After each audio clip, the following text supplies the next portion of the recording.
ICENET. Dynasties live here.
Hi again, everybody. I'm Jakes McDonald, on with Ed Westfall here. The jam-packed Nassau Coliseum. The season for the New York Islanders has come down to one game. The same can be said for the Pittsburgh Penguins as we go to Game 5 in a series that the Islanders appear to have wrapped up in two straight. You almost expected a concession speech from the Pittsburgh Penguins. They got one from their owner, as you pointed out earlier in the pregame show, but the team has risen up and spoken for itself. That's why we're here. That plus the goaltending and the dedication of some Pittsburgh players. You can look at it possibly, Jakes, as the coming of alive of a Pittsburgh franchise. They've never gone beyond the second round of a playoff, and when it gets to Game 5, you look at it that it's anybody's hockey game. That's looking at it in one eye. In the other eye, you look at it and you say the Islanders, 25 games they haven't lost here, 23 in the regular season, 2 in the playoffs. They're a team that is very difficult to beat in their own building. They're difficult to beat at any time. They didn't lose by a great deal in Pittsburgh, and whatever they did lose, never mind the score, they can regain enough of it to win a hockey game here. I think one area that you have to look at, Eddie Johnson pointed it out just a couple of moments ago with Stan Fischler, number 19 for the Islanders, Brian Trottier. Pittsburgh found a way to nullify him in the 2 games at the Civic Arena. The individual's name, Andre Salarat. He nullified Trottier on face-offs. He stuck with them like a bird.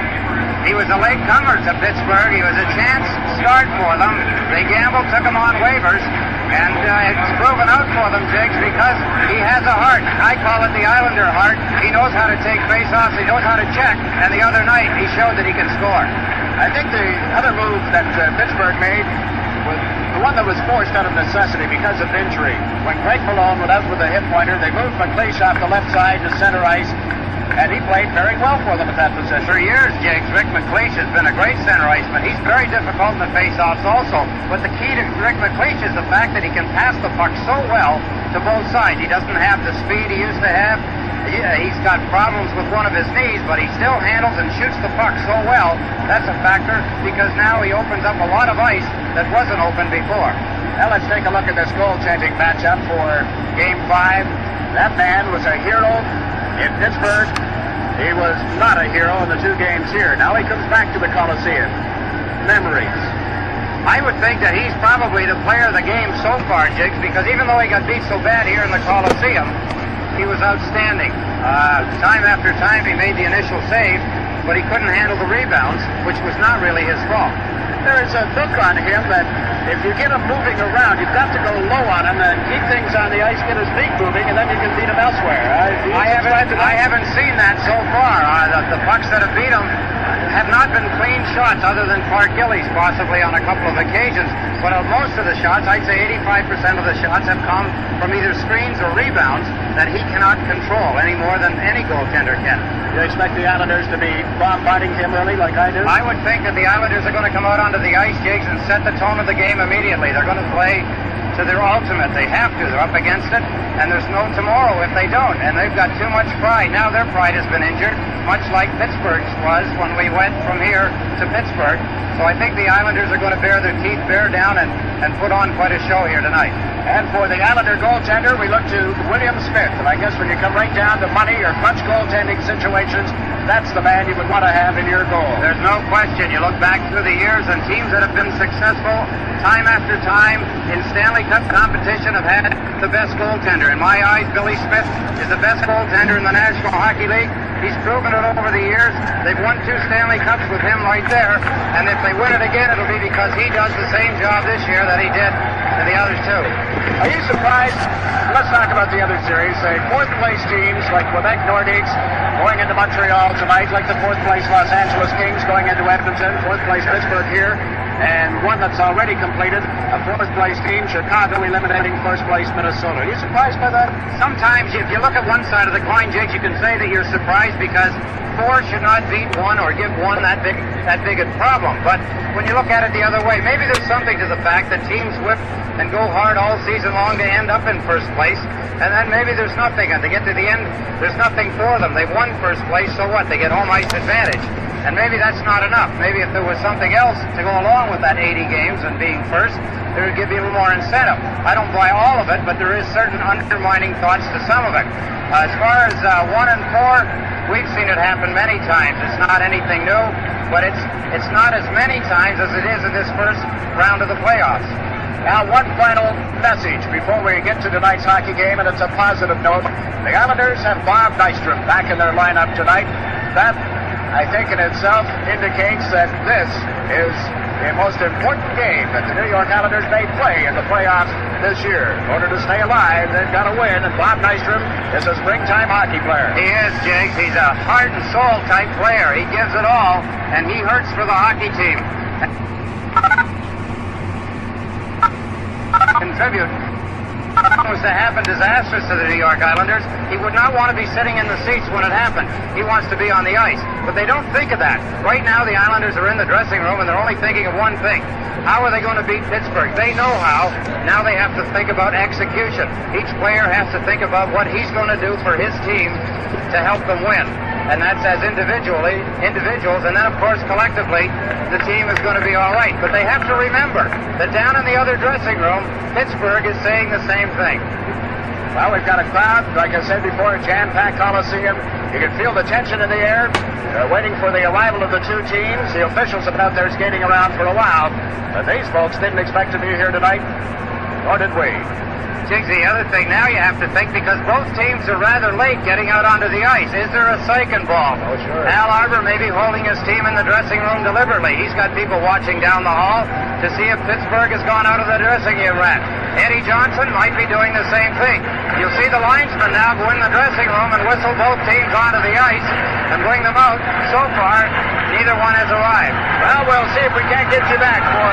Well, here they come. Listen to this ovation as the Islanders come out on the ice, led by William Smith.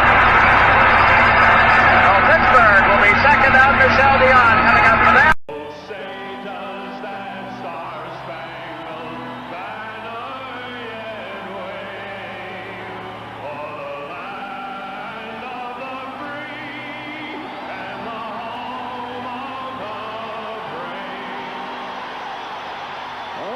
The officials for tonight's game.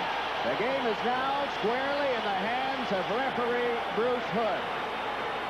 That's he in the middle, senior official of the National Hockey League. Ron Finn and Bob Hodges are the 2 linesmen, and Mr. Hood is in charge from here. Michel Dion, goaltender for the Pittsburgh Penguins. We've talked about him. There's his season record. He's 2-2, of course, in the playoffs. And for the New York Islanders, the veteran Bill Smith. He as well. In the playoffs, 2-1. His record in the series against Pittsburgh, a 1.63 goals against average in the series. Nystrom started on right wing with Bourne on the left side and Goring at center. Morrow and Potvin on the points, and it was Morrow dumping it into the Pittsburgh zone. Nystrom in with a good check on center. Bobby Nystrom throwing his weight around very early. Goring in trying to dig it off the boards. Nystrom taken up by Carlisle, and Hoffman worked it around to the left left side. Potvin, the board. Bourne, the Morrow moves in. A shot from the point. Tipped by Goring and wide. Picked up by Bob Bourne. Bourne, around one check. Back to Potvin. Knocked away from him at the blue line. And here comes Carlisle. Carlisle, he lets to dump it into the Islander zone and go for a rest. Potvin up the left side for Bob Bourne. Islanders, remember, have scored the opening goal in every game thus far. Bossy is out now with Trottier, joined by Tonelli, so Al Arbour goes back to an old, tried, trusted, and reliable formula. Bossy to Trottier, that was broken up by Price. On the right side, Ferguson dumps it into center ice, coming back is Langevin. Over to Persson. Now to Langevin up the left wing for Tonelli, who had lost his balance. Here's Baxter into the Islander zone. Drops it to Ferguson. George Ferguson to McLeish, and a shot went wide of the net. Tonelli bumped by Saint Laurent as he got the puck to Trottier. Brian Trottier got away from Ferguson, and at center ice dumped it in right on Dion. Dion around the boards intended for Ferguson. Langevin came in to knock it away from him. Baxter and Tonelli bumped to the corner. Ron Tonelli and Baxter still bumping. It is Baxter starting out for Pittsburgh. All Baxter played it rink wide for McLeish. Tried to clear it to the Islander line. It hit Persson, picked up by Saint Laurent. Andre Saint Laurent slipped it in around Wayne Sutter. Saint Laurent cuts to the right side. Off his stick and fired wide. There's Keogh with another shot. That went wide. Wayne Sutter bumped out the puck by Boutet, but Persson cleared it right to Carlisle, however, to Pat Boutet.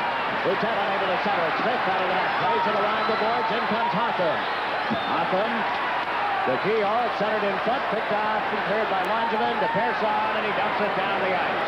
We'll get the first play stoppage here after 2 minutes and 17 seconds of the opening period. Break of the action. The score, Islanders nothing, the Penguins. For the Pittsburgh Penguins, Pat Boutet. Having a fine series, Chicks. Yeah, considering that he had only a so-so regular season series against the Islanders, he has come up big for them. Lieutenant Hotham, or at least Carlisle, I should say, and Hotham are their defense. Gardner was out for the draw. Now he is replaced by Saint Laurent. Saint Laurent seeing extra duty. The two centers and Clark Gillies the forward line for the Islanders. The puck cleared down into the Islanders zone. Potvin as he touched it. Now as Gillies picks it up, icing is called. Potvin and Boutet were down on the ice together. A little shoving. There's Gillies in to take a push. And Boutet, who is slow getting off the Islander captain. Early in the game, the teams are wanting to establish the intensity. The Islanders' first shift got things rolling with Bob Nystrom throwing some heavy body checks. Dennis Potvin as he goes back into his own end of the ice to the left of Billy Smith. Boutet going in after him. Boutet has him at a disadvantage. See Potvin's right hand come up, pop Boutet one after Boutet had taken the Islander captain heavily into the boards. The call was for icing, the result of face-off to the left of Michel Dion. Later tonight, Los Angeles at Edmonton. That series even a 2 apiece, and they're playing back-to-back as Edmonton defeated the Kings 3-2 in Los Angeles last night. Tonight they move to Edmonton. And the other series to be completed tonight is at the Forum in Montreal, the Nordiques and the Canadiens. And it is underway. The scores come in, we'll pass them along. Here's Morrow from the blue line. His shot right on. Dion the save. Gillies pushes his bat off the puck. Trying to center it. Ties up Gardner, and there is Carlisle. Got away from Morrow. Facing it is Denny Potvin. Smith back to Carlisle. Potvin and Morrow on defense. Brett Sutter, Wayne Sutter, and Clark Gillies the forwards. Long pass by Potvin. Failed to connect. Gardner checked by Gillies. Gillies puts it up again at center. Over the Pittsburgh line. Round to the right side. Wayne Sutter's shot went high. Comes back to Potvin. Off the boards, and he fired it wide.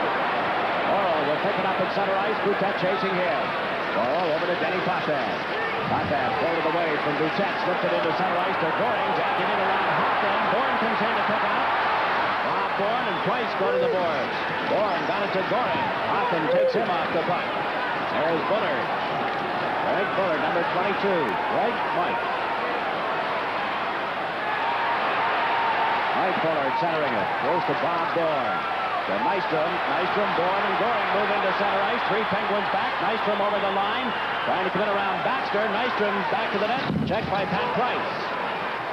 Price to Ferguson. Nystrom on top of him. Goring in as well. Goring trying to slap it away from Ferguson. Did, but it hit Pat Price. And Price backhands it down the ice. Wide of Bill's pitch, and this will go for an icing call. There's a break in the action. The score, New York Islanders nothing, the Pittsburgh Penguins back to their bench. Bruce Hood has refereed in over 90 National Hockey League playoff games, second only to Bill Chadwick. Hall of Famer Bill Chadwick. Really? It's up that high now for Bruce. That high. Two fine referees. Bruce Hood doesn't get a shot away. Trache with it. Back of the net to Bossy. To Trache. Hood was knocked down. The puck went loose. Pinelli worked it back to the Pittsburgh goal. Picked up by Hotham. Hotham up the left wing out of the reach of Rick McLeish. Running back quarter scored Lane. Lane and McEwen together on defense. Trache, Pinelli, and Bossy the forward line. Saint-Laurent is out there for Pittsburgh as Pinelli fires from around the boards. Bossy in after him. Mike Bossy in front to Pinelli on the backhand. He shoots. Dion a slide and save, and Dion is pulled over. The puck was loose. Pinelli rolled Dion over, knocking his face mask off. Now the Penguins look for Pinelli. They'll have a face-off to the left of net. Bruce Hood calls it as a hand pass, stopping the play. Intensity by the Islanders. They want to jump all over the Pittsburgh Penguins. Here's Mike Bossy trying to corral the puck. That's Private Kevin McClellan, number 18 in front, right on the stick of John Tonelli. Lets the backhand go. He gets pushed into the goaltender, Michel Dion. That's how he ended up on top of him. Now the Islanders making a late player change. Al Arbour sending out Wayne Merrick, Bob Bourne, and Anders Paller.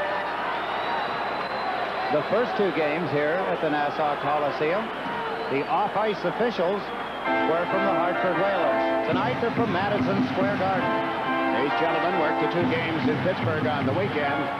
And here they are for the conclusion of the series.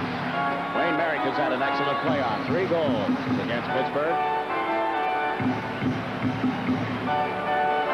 Dion taking some time, putting the face mask on again, talking to Bruce Hood. They've been shaken up a little bit in that collision with Tonelli.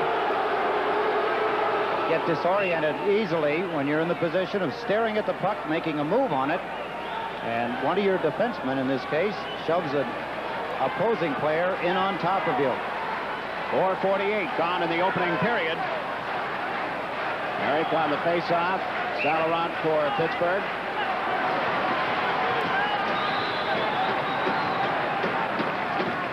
Wayne Merrick squares in. The puck finally dropped, and Saint-Laurent won the draw, getting it to Price. That Price up the left side, out of the reach of shot. Chasing it is Langevin. He and McClellan get there together. Langevin touched it first, so Pittsburgh has iced it. Good hustle by Dave Langevin. Kevin McClellan, he's long and he's gangly, and he's young, hasn't finished growing. He does not look like he's fast, but he has long legs, and he makes the move. Keeping him in stride. Oshawa boy. That's the way he's done well, you know, particularly the second game in Pittsburgh, the fourth game of the series. He was an outstanding player in the hockey game. On this line that he's on now. Long and gangly is the way they used to describe another guy that wore 18 that came from Oshawa and played in Niagara Falls. Yeah, he still is.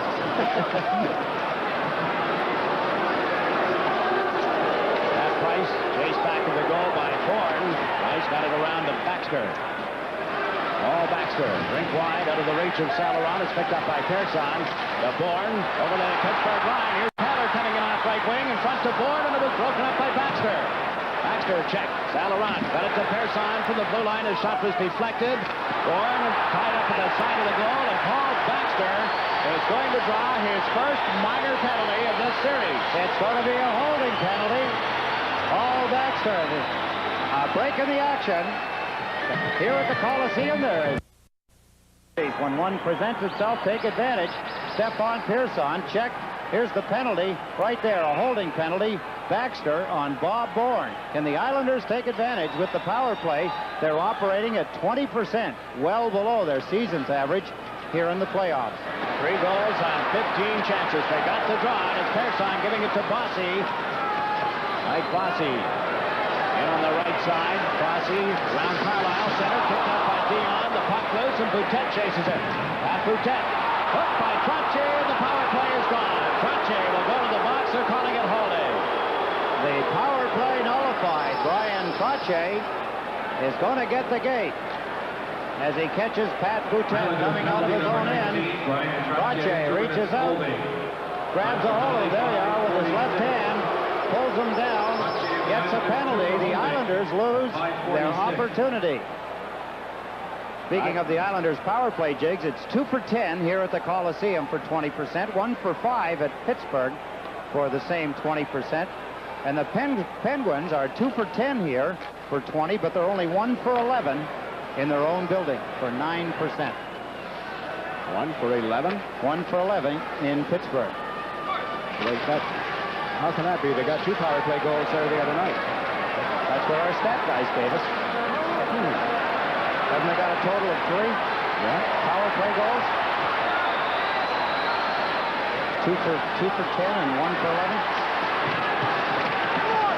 Well, whatever. We're watching Tonelli battle Hotham for control of the puck in the Pittsburgh zone. It came loose. Offhand shot was steered aside by Dion, picked up by McLeish. Leifs around to Hotham. Hotham into center ice. And the Carlisle backhands it into the Islanders zone. It's got it out for Morrow. There's no score in the first period. Morrow over the left wing boards for Potvin. Jabbed it right to George Ferguson. Ferguson tapping it back. Mark Chorney moves it into the Islanders zone. 40 seconds remaining in the penalty to Baxter, and then Pittsburgh will have a 19-second man advantage. Here's Wayne Merrick down left wing, dumping it into the Pittsburgh zone. Gillies in after it. Gillies knocked it away from Chorney. Back of the goal, Gillies and Chorney trying to tie up one another. The puck kicked around the boards, and that's Pat Price with it. Price at the blue line, at center ice. Price slowed up the play and then forced the Islanders to go back. Potvin to Clark Gillies. Gillies, Merrick, Persson, and Potvin. This is Persson at center, overskated it, picks it up again. Across the Pittsburgh line with Merrick. Persson chased to the corner. Right up on the boards, over comes Merrick, just as Baxter had stepped out of the penalty box. So now a face-off in the Pittsburgh zone. Trache still with 18 seconds to serve in his holding penalty. Plus minuses can be fun at times as we watch Paul Baxter head for the Pittsburgh players bench. Islanders, Brent Sutter, Gord Lane, each have a +6 in this series. Clark Gillies is +5. For Pittsburgh, Greg Hotham is a +1. Paul Gardner is a +1. No other Penguins have a plus. You have to look back to the first 2 games with all the goals against Pittsburgh to see that that's the reason there are only 2 players with a plus on Pittsburgh, but they're still tied in the series at 2 games apiece. Now 5 seconds remaining in the Islander penalty. A delayed offside is called as Billy Carroll took it deeper in his own zone. So they'll face off out in the center ice area with 3 seconds left in the Islander penalty. Jigs, when Brian Trache, there's a guy right there, Billy Carroll, what a tail end of the season he had as he started to play a little more, but he's been brilliant with the Islanders. They're penalty killing, 87.0% efficiency. That is more than good. That is better than excellent. What do you say for that? What would it be? Brilliant. Okay. You know, you talk about specialty teams and so on. Dennis Potvin a minute ago went in trying to take a pass to get his team a goal on the power play. Sometimes that could be looked at as trying to do a little too much. Trache gets a penalty. Potvin's in by the net. Potvin hasn't had a point in the game so far, but he leads the Islanders with 15 shots. That was Tonelli blasting one off the left wing boards, off the stick of Dion and into the crowd. A break in the action. The score, Islanders nothing, Penguins nothing. For him, a newfound position on the Pittsburgh Penguins. Facing off against Butch Goring, Nystrom and Bourne, the rest of the forwards for the Islanders. Langevin and Persson on defense. Salarana has McClellan to the right. Shot on the left side. Goring tied him up, but the Penguins control the puck. That's Hotham. Young defenseman to Salarant. Out of McClellan. At the Islander line, he tried to feed it to Shutt on left wing. Persson runs into the boards. The puck loose. Shutt put it out in front, but right on the stick of Bourne. And Nystrom ran Shutt heavily after he made the play. Shutt is just now getting to his skates. Referee Bruce Hood has called the play, thinking that Shutt was injured. Billy Smith slams his stick on the ice in protest. They stopped the play. Shutt had gotten up and was headed for the bench or back into the play. Bruce Hood stopped the play. The Islanders on a 3-on-2 break heading into Pittsburgh's end of the ice. There's Shutt, gets hammered by Bob Nystrom. Stefan Pearson falls heavily into the boards. We've seen players dislocate their shoulders on the same kind of a fall. Here's Schutt on one leg, back on the other, and Nystrom reefs him, taking him in heavily. That will dislodge the balance and the thinking for a while, but he seems to be all right. Well, he's going to go to the Pittsburgh bench for a little rest. He'd wanted to stay out there, but Eddie Johnson has made a line change. Ferguson, McLeish has moved back to left wing with Bullard at center ice. This is a line that they used in the first game against the Islanders, and now Saint Laurent came out on the ice late. Yes, Eddie Johnson made 2 changes. He's not allowed. He took Bullard off, put Andy Saint Laurent back on, but you're going to see Bullard back out onto the ice. Bullard comes back to face off against Brent Sutter. Now the Islanders are making a change. Trottier has come out with Gillies and Dwayne Sutter, and Bruce Head says, wait a minute. Well, Bruce Head is actually wrong, but he's not going to let Al Arbor overrule him. Trottier actually came out. Then he went back, came out again. They're going to make Brent Sutter stay on the ice. So it's Sutter against Bullard, and the Islanders got the draw. Lane shooting it around the boards. Dion cut it off for Baxter. Baxter hit solidly by Dwayne Sutter. Now Trottier is out there, and he ran into his man in the corner. The puck came to Ferguson. Into the Islanders zone, taken out by McEwen's check, and Lane came over to pick up the puck. Lord Lane chased by Bullard. Lane dumps it into center ice. There's Pat Price. And McLeish bowled over by Trottier's body check. Baxter upended by Gillies, and Clark will get a penalty. It's going to be a tripping penalty. Bruce Hood standing right beside him when it happened. A break in the action with the score. The Islanders nothing. The second penalty goes to Clark Gillies. Trottier had the first for holding. Gillies gets it for tripping. Well, Pittsburgh on a power play. Boutette's shot was blocked by Morrow, and here's Carlisle around the boards to Gardner. Put it out in front for Boutette. And Boutette to Paul Gardner. To Boutette. Boutette pulled it away from Goring. Back to the blue line. That's Hotham to Boutette. Goring stabbed it away from him. Boutette to Hotham. Came over to Keown. A shot hit Morrow. Willie Carroll snaps on it. Gets it out of there. Going back is Hotham. Killing it off. Goring, Carroll, Morrow, and Potvin. So Hotham leads the rush up the right side to Boutette. Pat Boutette centering attempt, cut off and cleared by Morrow. He had Carlisle moving up the wing, but Morrow, anticipating, handled it well. Smart play by Kenny Morrow. Jakes moved into the hole, intercepting the pass. Now a minute 10 remaining in this power play, and Caller does strip his man. Boutette of the puck. Bourne is upended by Hotham. Play goes on. Center ice, this is Carlisle. Hotham took a run at him. Gardner with the pass to Keough. Stick the save. Morrow slaps it out of there. Good stop by Billy Smith. Point blank on Gardner. Now Boutette comes in over the line on right wing. Caller on top of him, chased him to the corner. Langevin in there. He got Gardner down. The puck comes back on the right wing boards. It's Kehoe. Rick Kehoe to Pat Boutette to Pat Price. To Baxter. Baxter a shot. Smith got a piece of it. The puck goes to Langevin. Langevin shoots it out of there with 25 seconds left in the penalty time against Gillies. And good work by Langevin and Caller. They got their positions mixed up. Caller was playing defense. Now the Penguins unable to get organized at center ice. Price is chased into his own zone by Goring. Price fell. The puck went to Fuller. Fuller to Price. Price up the left side to Ferguson over the Islander line. But on the brakes, fed it to McLeish. Gillies is back on. McLeish checked by Goring, and Gillies takes over. Rated up the right side, off the stick of Ferguson, and into the Islander players' bench. 9:05 remaining in the opening period. A standing ovation for the Islander penalty killers. The fans realize how much it means, Jakes. The Islanders kill off what is normally a routine penalty, and the fans give the Islanders penalty killers a standing ovation. Stefan Pearson, I wonder if that fall that he made into the boards a while back, along with Schutt, is the reason that Stefan Pearson is heading for the Islander dressing room along with trainer Ron Waske.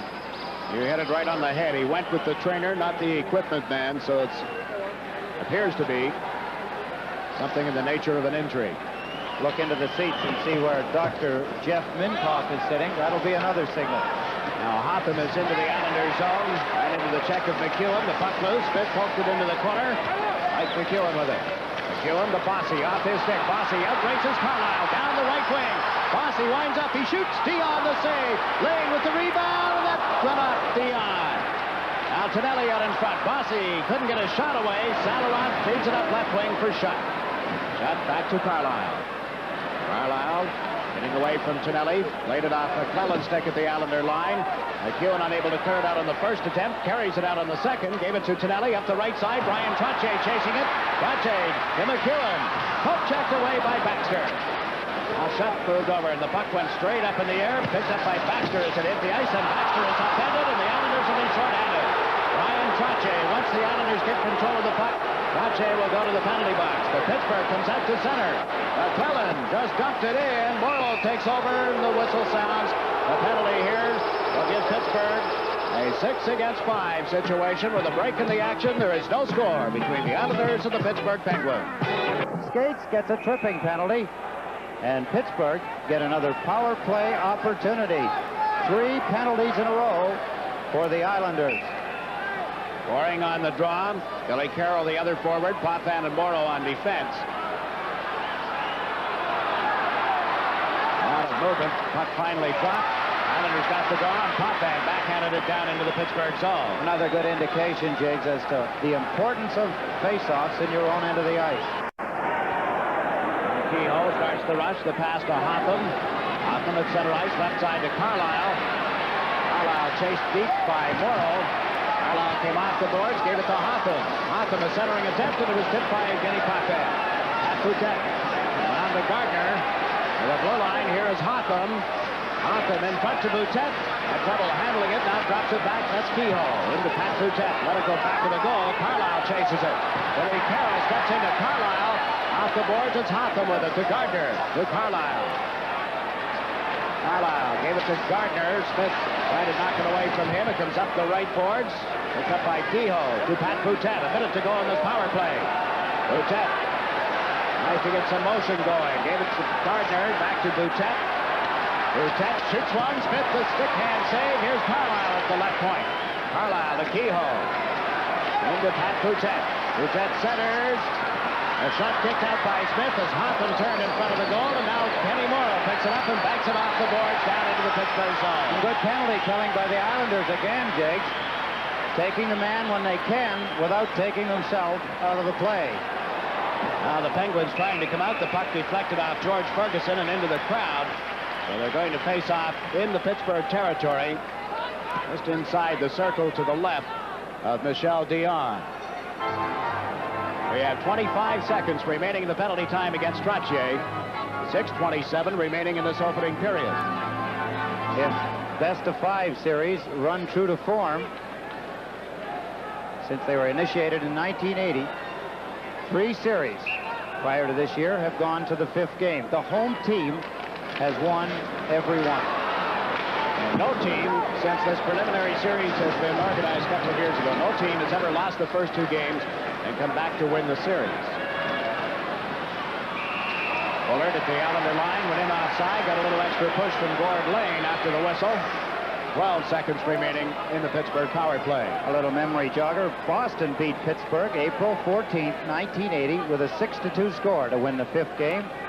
St. Louis beat Pittsburgh April 14th, 81, 4-3 in double overtime to beat Pittsburgh.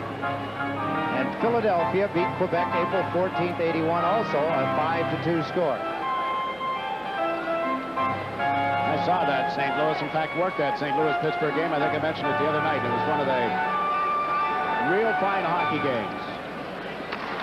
Up and down. Here's a break for Bob Bourne. Will his speed get him in there? Price came back to knock it away, and it went right to Dion. Good play by Pat Price. He looked like he was going to be too late, but one quick flick of the wrist, the end of the stick, knocks the puck away. Bourne looks as though he's away. With his speed, the puck won't lay still, but he's got it out in front, and right there, Pat Price got just the tip of the stick on the puck, knocking it away from him. Dion rescued it. 5 seconds remaining in the penalty. You look at Michel Dion. I questioned the voting at the midway point of the season when he was selected as the all-star goaltender from this conference.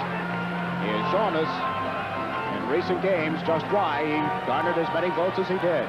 27-year-old Michel Dion. He's from Granby, Quebec. Signed as a free agent after splitting last year between Quebec and Winnipeg. Now Lane dumps it around behind the Pittsburgh goal. Trache back on to the Penguins. Paul Baxter dumps it into center ice. And is shot. Chased by Brent Sutter. Salavant goes in over the line offside. And finally, they knock shut down as Langeling coming up has leaned into him with his shoulder. And Gillies comes over to have some words with all the rest of the Penguins. There's Gord Lane. Little shoving. Bruce Hood telling them to separate and get it over with, and let's continue to play the game. Ron Waske has returned from the Islander dressing room without Stefan Pearson. He did not bring Pearson with him. He just had he's still talking to Al Arbor about whatever the situation may be. In the first period, Quebec has taken a 1-0 lead over Montreal, and Paymont, who had been out with a knee injury, has scored the goal. Wilt Paymont, whom they acquired at the trading deadline from Toronto, has Quebec in front at the Forum. Here there is no score with a little less than 6 minutes to play in the first period. I'm Jakes McDonald with Ed Westfall. Gord Lane dumped it in wide. Beyond out of the net, banked it off the boards, picked up by McClellan, and there will be a penalty.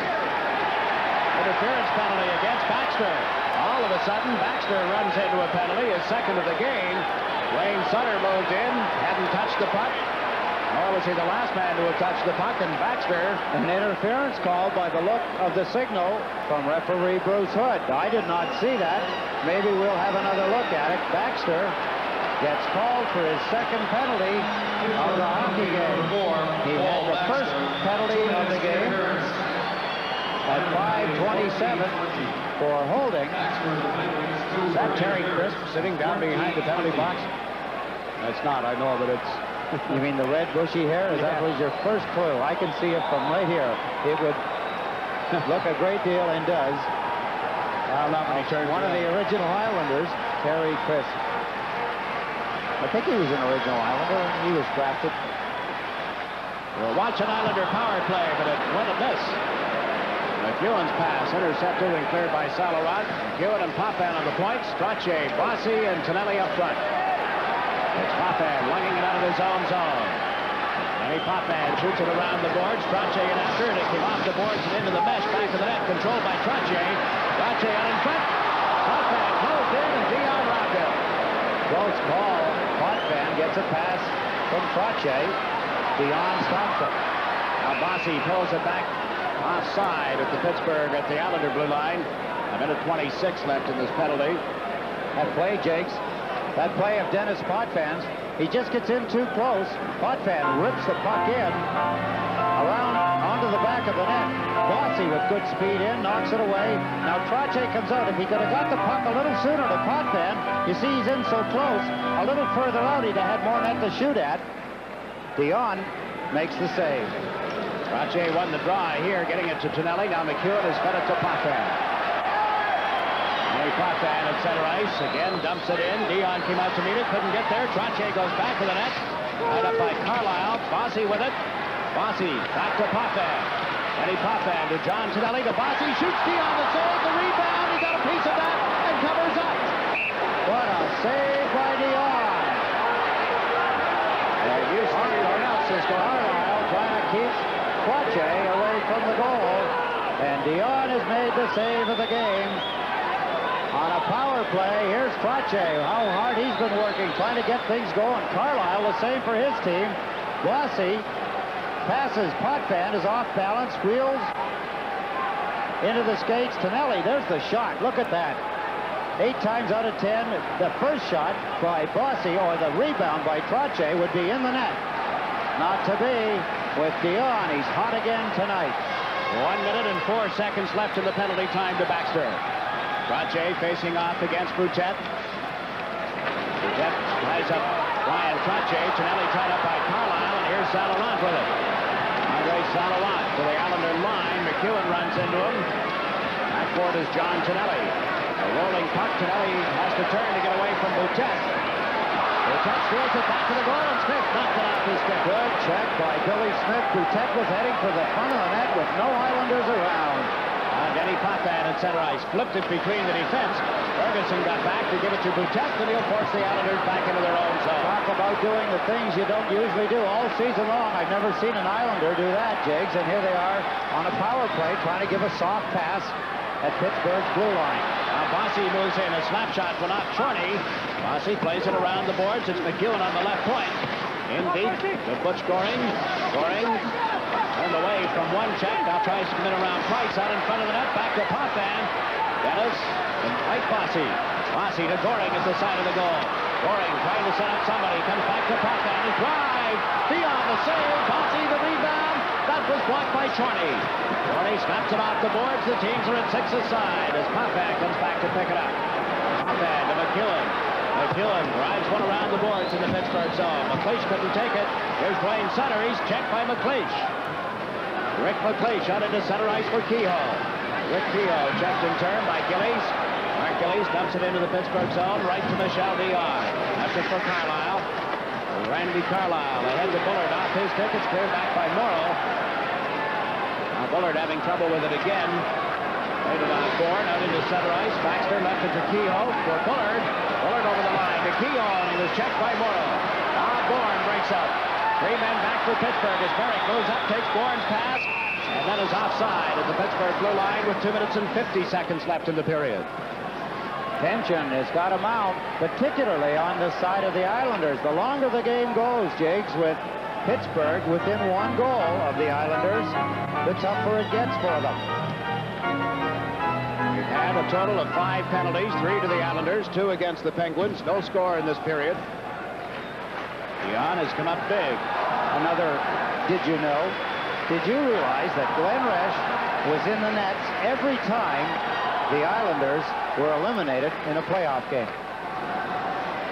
Oh, I didn't know that. Great trivia.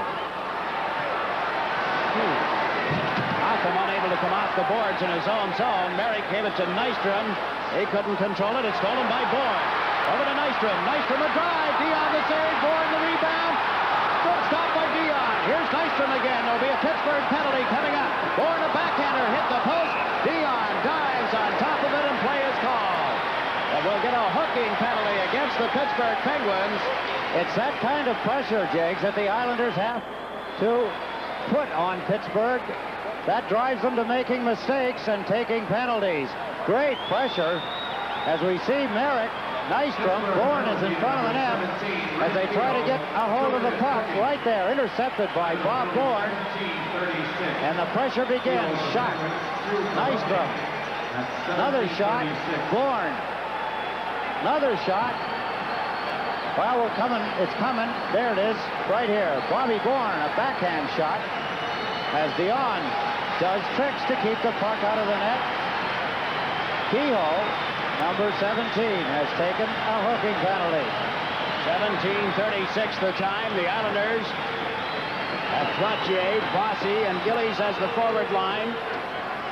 Potvin on the right point, McEwen on the left.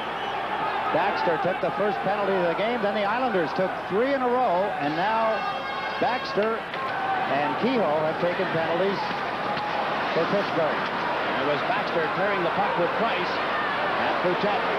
Saint-Laurent after Boutet, and Gillies runs into him. The puck loose. Saint-Laurent in after it. Saint-Laurent tied up in the corner. Trottier and McEwen along with Saint-Laurent forcing a face-off to the right of Smith. Good move by Gillies, Jigs, as he got back quickly. The Islanders were caught. There was a 2-on-1, Saint-Laurent and Boutet.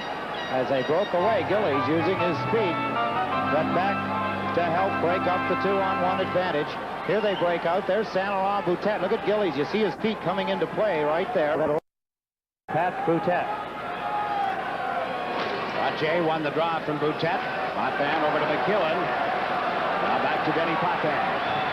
Potvin at the center ice stripe. Cuts to the left, over the line, walked in around Saint-Laurent, but then was chased to the boards by Baxter. Got it back to McEwen. The Potvin. The Gillies at the right point. Gillies in front to Bossy, and he couldn't make contact with it. Baxter snaps it out of there. Held in by McEwen. McEwen's backhander, blocked by Dion, who gives it to Baxter. Again to McEwen. McEwen around the boards. Pat Price clears it.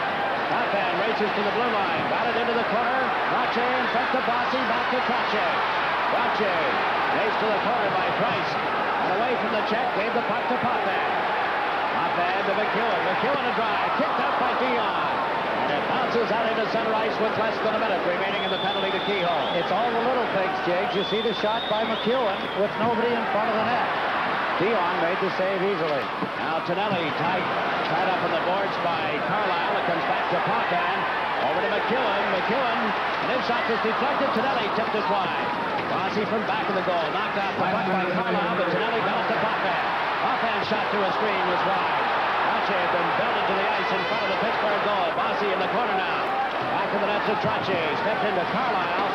Carlisle trying to clear it out. McEwen comes to the board. Ferguson trying to tie him up. Couldn't do it. McEwen's pass hit through Tech. And Carlisle dumps it into center ice. 15 seconds remaining in the penalty time against Kehoe. We're now seeing good penalty killing by the Pittsburgh Penguins. Tonelli gets to the Pittsburgh line. Trying to come in around Baxter. Nystrom picked it up. Couldn't control it. Saint-Laurent has it. Pittsburgh is back at equal strength. And they go outside at the New York Islander blue line with 22 seconds left in a scoreless first period. A good first period, Jigs. Good end-to-end action. A lot of action around Michel Dion. Pittsburgh has done a fine job protecting them, but the Islanders are getting their opportunities. Total of 6 penalties called, 3 against each team. It's Goring, Nystrom, and Bourne for the Islanders. Gord Lane, Ken Morrow, the New York Islander defense. Greg Gilbert, Hector Marini, Thomas Janssen not in the Islander lineup tonight. Gilbert had played the first 4 games on the sidelines with the return of Bob Nystrom. Rick Kehoe had a penalty a moment ago. His first playoff penalty as a Penguin in 37 games, including tonight. He did not have one as a Toronto Maple Leaf. Oh, he did have one. I'm sorry. Nystrom dumped the puck into the Pittsburgh zone. It came out in front. Bourne got a stick on it. Bob Bourne turning into the corner. Back of the net. That's Goring. Put it to the side of the goal, and it's in the Masters for Horn Sound, sending a scoreless first period. Both teams with some excellent chances. The Islanders had the better of the chances in the period. But Dion stood them on their ears collectively, as did Bill Smith for the Islanders. Nystrom had himself a good first period. But at the end of 1, there is no score. Islanders and Penguins, and we'll be back with a recap following this message. Get to Pittsburgh in the first period, but they come out of it with nothing to show by taking it to them. Just what you see on your screen, 13-4, the shots on goal. The opportunities, scoring opportunities were there, but Dion let nothing by. Scoreless, 6 penalties. Baxter drew 2 of them, 2 minor penalties, something he hadn't done in the previous 4 games of this playoff, as we pointed out at the beginning, taking only that misconduct penalty. But neither team able to do anything with the manpower advantage, and that could very well be a key once we reach the end of 60 minutes. It is always a key, Jigs. The specialty teams, we talk about them regularly, particularly in the playoffs. The Islanders' power play has not been good at all. Pittsburgh's has been worse. The Islanders' penalty killing, of course, has been excellent, or better than excellent, whatever you want to call it. Islanders took the play to them like they wanted to. Pittsburgh had 4 shots. There was only maybe 1 I could think of that was any test for Billy Smith. He handled it, but the Islanders continue the way they're going. They're going to have to get some goals because Dion cannot stave off 13 shots a period, particularly when there's at least 8 of them that are from point-blank range. I thought Andre Saint-Laurent had himself an excellent period for Pittsburgh. He got an awful lot of ice time. He did, and he's going to get even more as this game goes along because he's one of the better players in this series. I'm still a little surprised at the fact they do not use Gardner more than they do. He's a good hockey player. Yeah, I'm not too sure about that one either. But the Islanders and the Penguins are scoreless. Islanders outshot Pittsburgh 13-4 in the first period.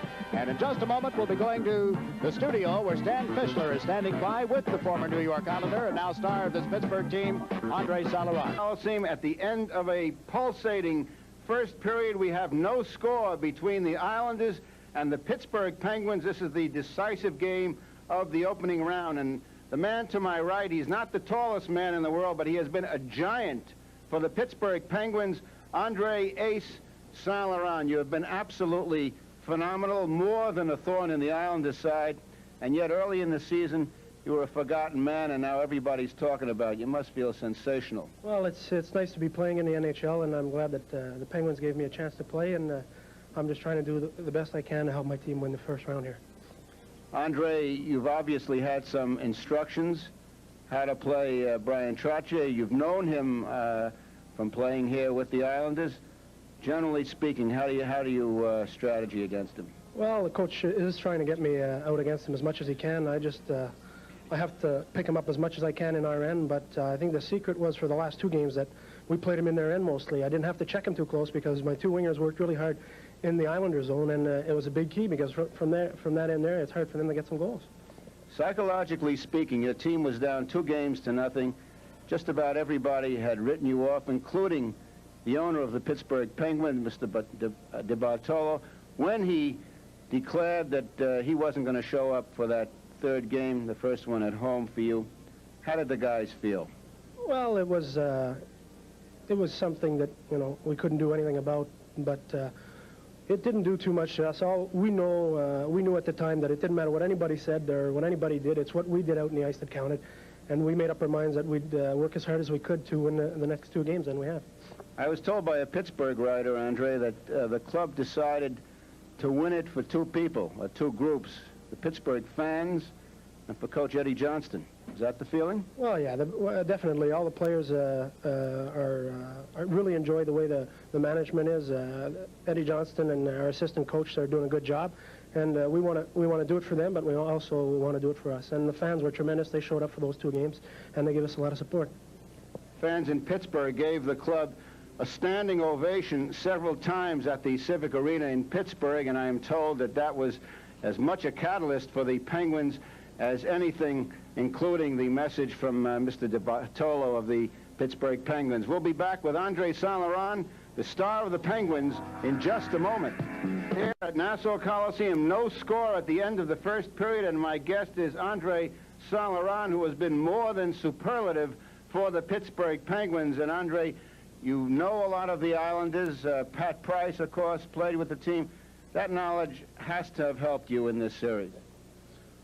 Well, I don't think it has too much to do in the series. It's just a challenge to play against a team like the Islanders.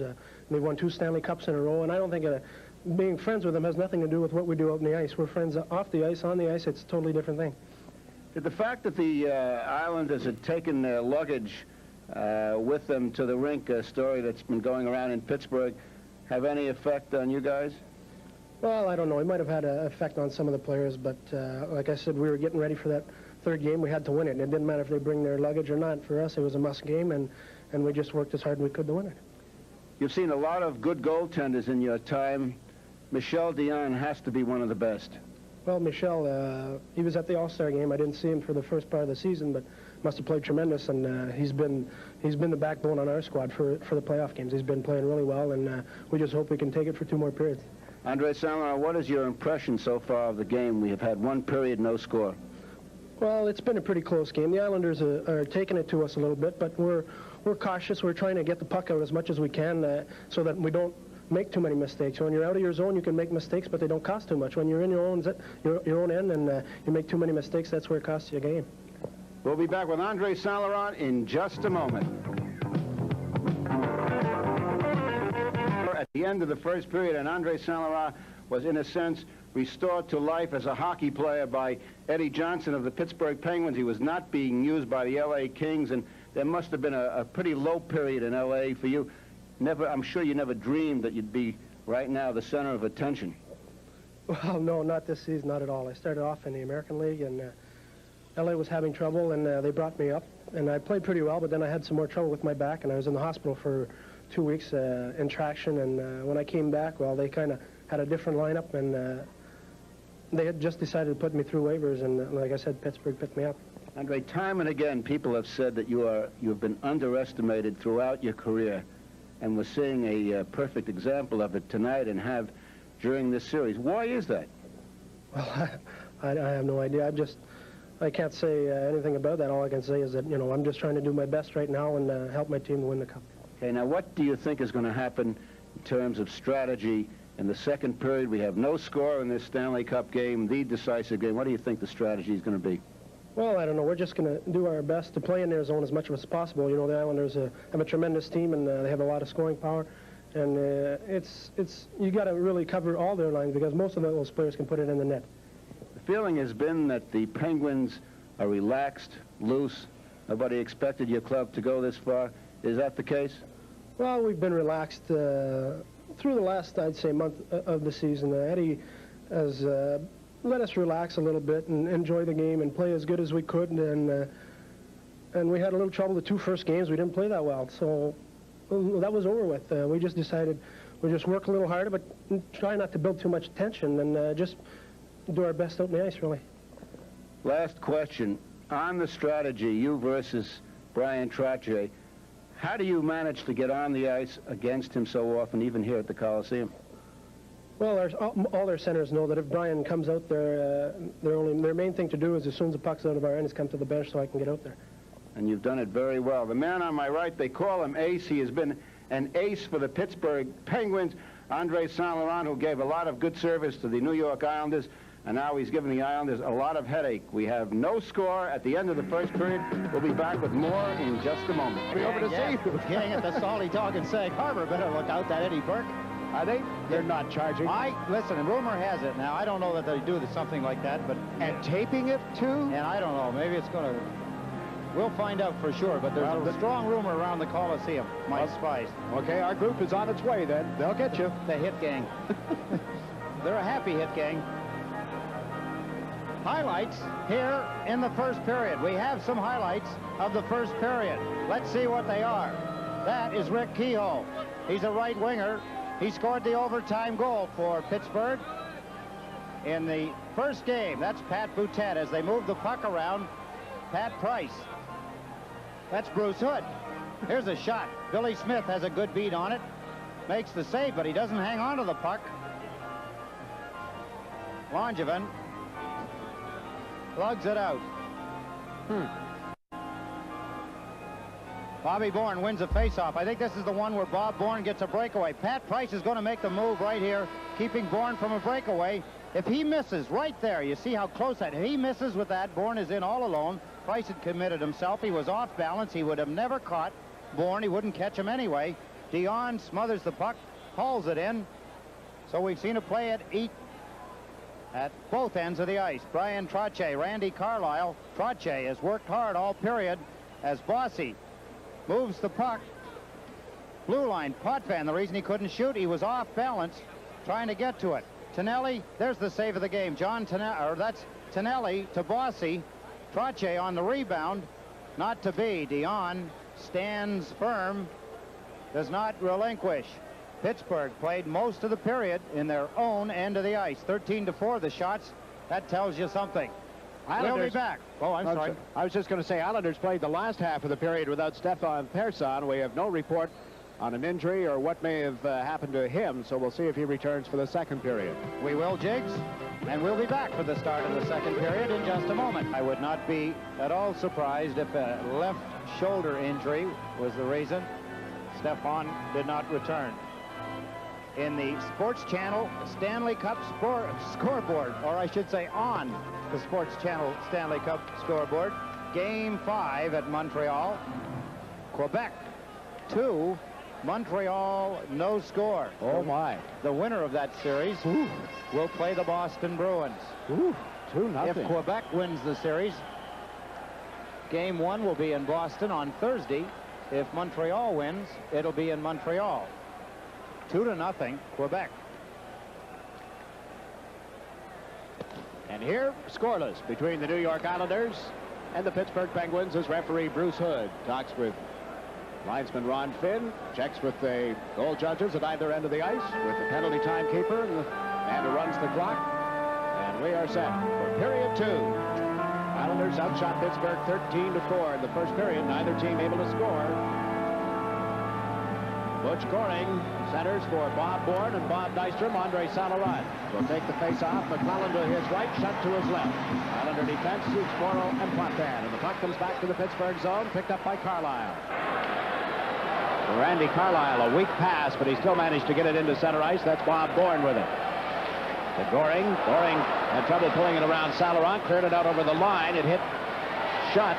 And now Carlisle dumps it into the Islanders' zone. Smith moves back in the net, cutting it off for Potvin. Around to the right wing corner for Kenny Morrow. Morrow into center, pulled away from McLeish. Morrow under the stick of Bourne, a backhander, but he couldn't get it away. Ferguson tied him up.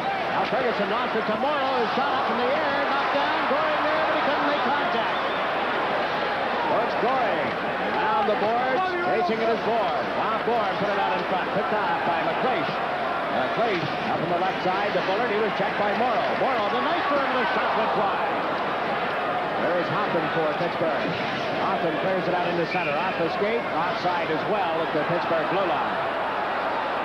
56 seconds gone in the second period. Close call. Butch Goring grabs the puck out of the air in front of the goaltender Dion, trying to shovel in a backhander. Let's take a look. There he is, number 91, Butch Goring. Morrow's shot just missed. Nice from. Puck is high. There's Goring with it. Pulls it over. Tried to shovel it in. The puck would not lay still for him as it ran away from the net. Now Brent Sutter is at center ice. Dwayne Sutter on the right. Clark Gillies on the left side. Back in the Pittsburgh zone. That's Bryson's faster team up in defense. Langevin moves in off the left point to knock it away from McClellan. Gillies to Langevin. It's on the doorstep and cleared by Saint-Laurent. Now shot sends Saint-Laurent into center ice. Saint-Laurent at the Islander line, trying to come around Langevin, and was skated off the puck. Langevin given a solid hit by Shutt. On the blue line, Price with a drive, knocked down in front of the Islander goal and cleared by Brent Sutter to Dwayne, who has flipped it into center ice. This is Gardner. Shot hit Langevin. Langevin tried to play it up left wing. It hit one of the Penguins, came back in. And referee Bruce Hood has called the play. He's got a penalty. Pittsburgh with too many men on the ice. That's right, Jakes. Too many men on the ice. Boutet. The puck hit one of the Pittsburgh players as they were changing. Rather close call. Eddie Johnson is really upset. Eddie saying his man was that close to the box. Too many men on the ice called against Pittsburgh at 1:34. It was a close call, though, Jiggs, because the gate was open. Boutet was trying to climb over the boards. The player was coming onto the ice. And Bruce Hood, a lot of the time, the linesman would call that. This time, Bruce Hood, looking right across at the bench, called the penalty. Bobby Simpson gets off the bench for the first time, comes over to serve the 2-minute minor penalty. Former Atlanta Flame, one of their high draft picks. So Trottier, Tonelli, Bossy, McEwen, and Potvin on the Islander power play. Persson, who would normally be out there, has a bruised shoulder. How did you know that? They just gave me a note on it. Oh, really? Yeah. All right. You called it 18. I wonder if it's his left shoulder. Probably. Bryson cleared the puck to center ice. Potvin with it down. Benny Potvin to Bossy. Failed to pick it up. Trottier gave it to Potvin. Benny Potvin across the blue line. Fires it around the boards. In comes Tonelli. Tonelli and Saint-Laurent bumped together. Tonelli put it out in front, but Boutet was there. But Baxter. Baxter bumped by Potvin. Now Trottier knocks Baxter off his pins. And Trottier has it behind the goal. Boutet stuck right with Brian Trottier. 40 seconds gone in the power play. Trottier up the left side to Tonelli. Dropped it to Potvin. To Brian Trottier. Trottier over the Pittsburgh line. The pass to Bossy. Can't get through the defense. Now Trottier in the corner. Slips away from Pat Price. Gave it to Bossy. Bossy comes out in front over to Potvin. Benny teed it up. Got it in front. Bossy with it. Bossy comes in deep. Put it out in front. Shot from the corner. On the save. Bossy picks up the loose puck. Bossy back to Potvin. Potvin, a drive, deflected off the glass. Back to McEwen in the far corner. Back to Potvin. Potvin, he shoots. That's wide of the goal. Trottier chasing it. It'll come out into center ice. Lieutenant Trottier get to the Islander line, and back comes McEwen as well. Mike McEwen. To Potvin. Now to Trottier. 30 seconds left in the power play. Sutter comes in on the left side. Dwayne Sutter cuts in. Dion makes the save. Carlisle failed to clear it. Trottier back to McEwen. Mike McEwen to the right side, went to the backhand, turns, comes in deep. McEwen now to Potvin. Potvin, and shot, that's off the target. Ryan Trottier into the corner to Denny to Dwayne Sutter to the blue line to McEwen. Over to Potvin. Potvin to Sutter, and the pass failed to work.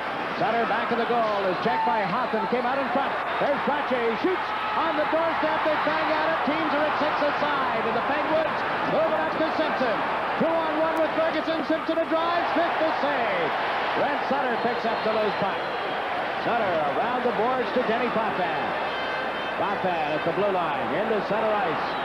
Over the Pittsburgh line. Left side. Brent Sutter moves in around the defense. Backhanded it through in front of the goal. It comes to Gillies. Gillies into the corner. It's in the skates of the referee. Came loose. Saint-Laurent with it as he had a rest. Dion dumps it into center. Down into the Islanders' zone. Pittsburgh will be called for icing the puck. Islanders unable to cash in the power play. They were all around the net. The Pittsburgh net. Dion again. He is the story, as he has been in the last, well, really 4+ games, even though he lost 8-1, 7-2 in the first 2. He was doing his thing. Now Al Arbor using Butch Gording at center ice. Bob Nystrom on the right wing. Bob Bourne on the left with Lane and Morrow teamed up on defense. Nystrom got a piece of McClellan, and he knocked Bruce Hood into the penalty box. Play is going on, and now stopped as Hood gets back out of there. No argument from Eddie Johnson and Al Arbor that Hood should have a penalty. He served it quickly. Players did not hear the whistle blow. It continued on a good 20 seconds after the linesman. I believe it was Hodges that blew the whistle to stop the play, but the players didn't hear it. This is Kevin McClellan, Bob Nystrom on him once, twice. Now watch Bruce Hood right here. Say goodbye, Bruce, as he serves his time in the sin bin. Goring lines up to take the face-off against Saint-Laurent. Bullard, Gardner are their other centers. McLeish can play center, but they're using Saint-Laurent a lot. Here's a chance for McClellan, and he blasted it wide.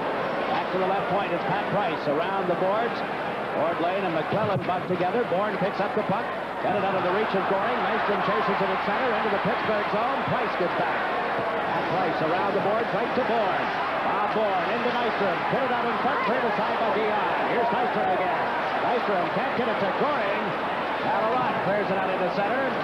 Coming back is Lane. 5 minutes gone in period 2 as Nystrom feeds it into the Pittsburgh zone, but right to Dion.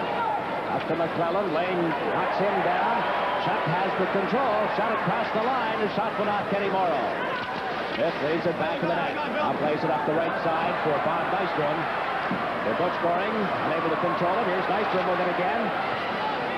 Shot was grabbed and got by Dion. Islanders change on the fly. Carlisle sends Bullard down the left side across the Islander line. Bullard slowed up on McEwen's check, but he's really hammered the puck loose at the side of the Islander goal, and Langevin is upended back to the net. There'll be a penalty to Bullard. Bullard for tripping Langevin will give the Islanders their second power play chance of this period. It's going to catch up with them pretty soon. A break in the end. Mike Bullard, tripping penalty, the second penalty of the period. Langevin after Bullard right there. Langevin for the puck. Bullard gets the feed of Dave Langevin, and the Islanders are on a power play. Now McEwen steps in over the line, gave the puck to Trottier.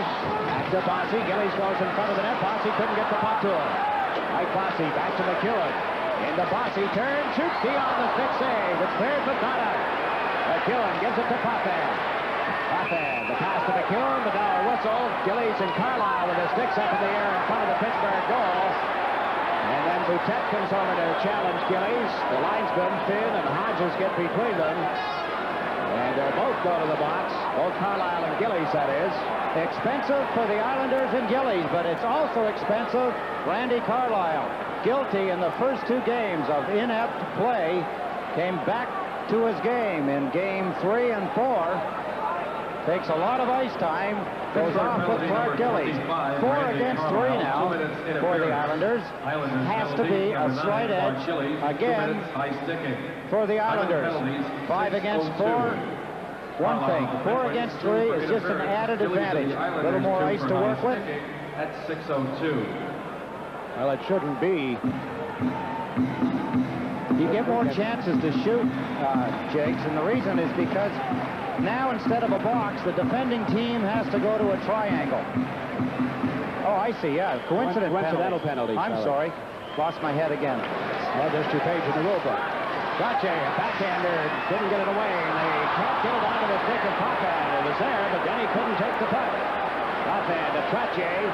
It's over the Pittsburgh line. Brian Trache moving into the corner. Around Price, out in front, switched it to pass to Canelli, and he couldn't get a shot away. Comes back to the far side. That's Potvin. Potvin to Bossy. To Brian Trache. Trache looks for some help. Back to Bossy.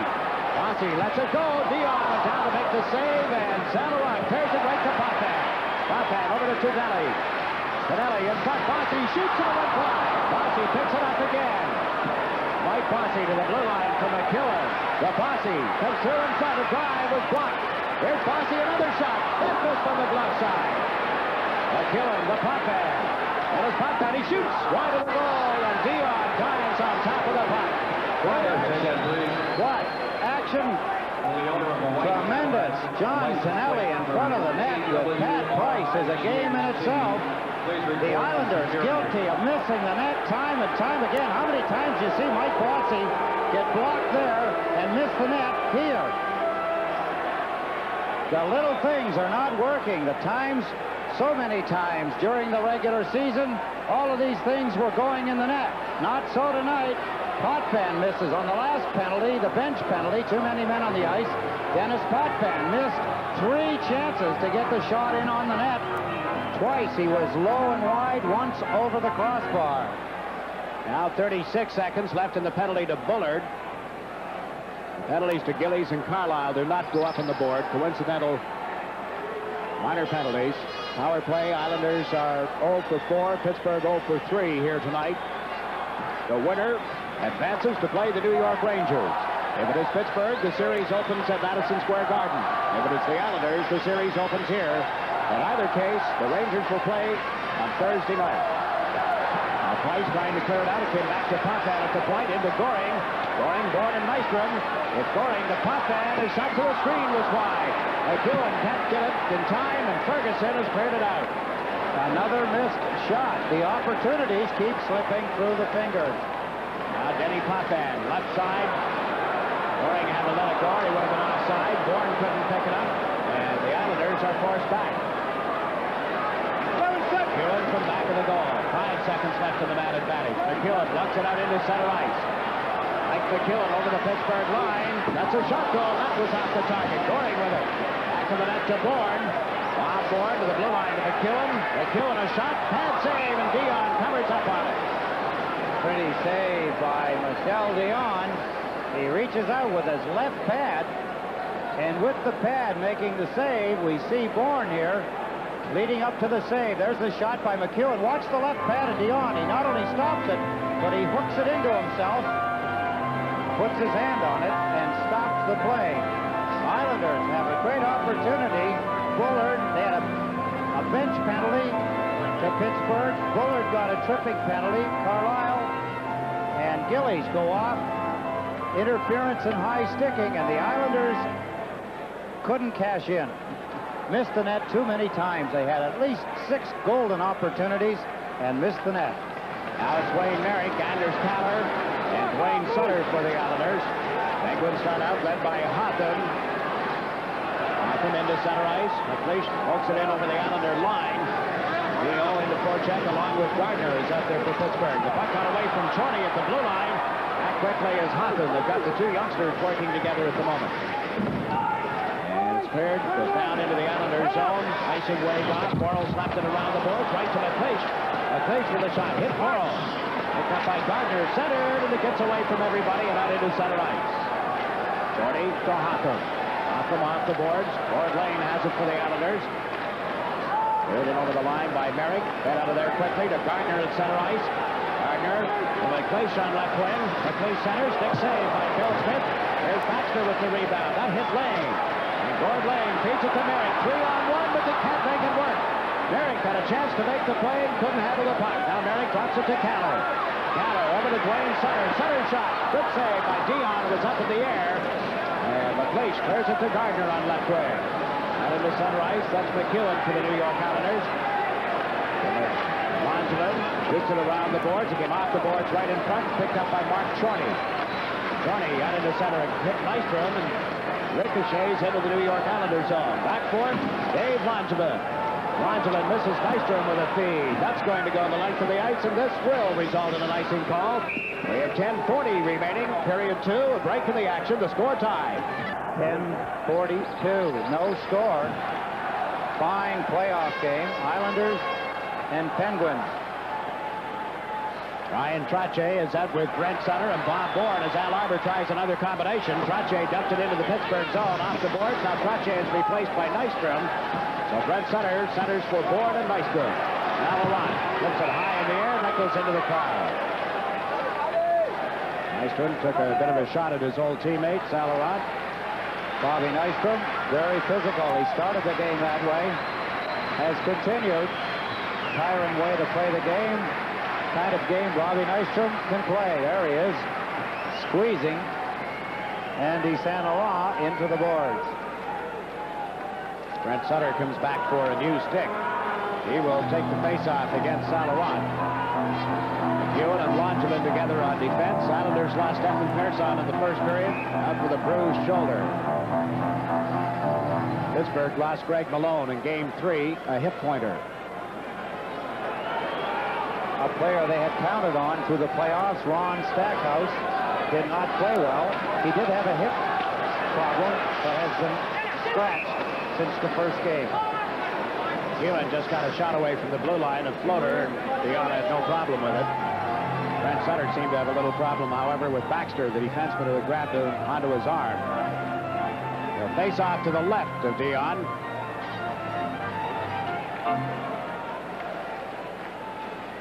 Los Angeles and Edmonton in Edmonton tonight.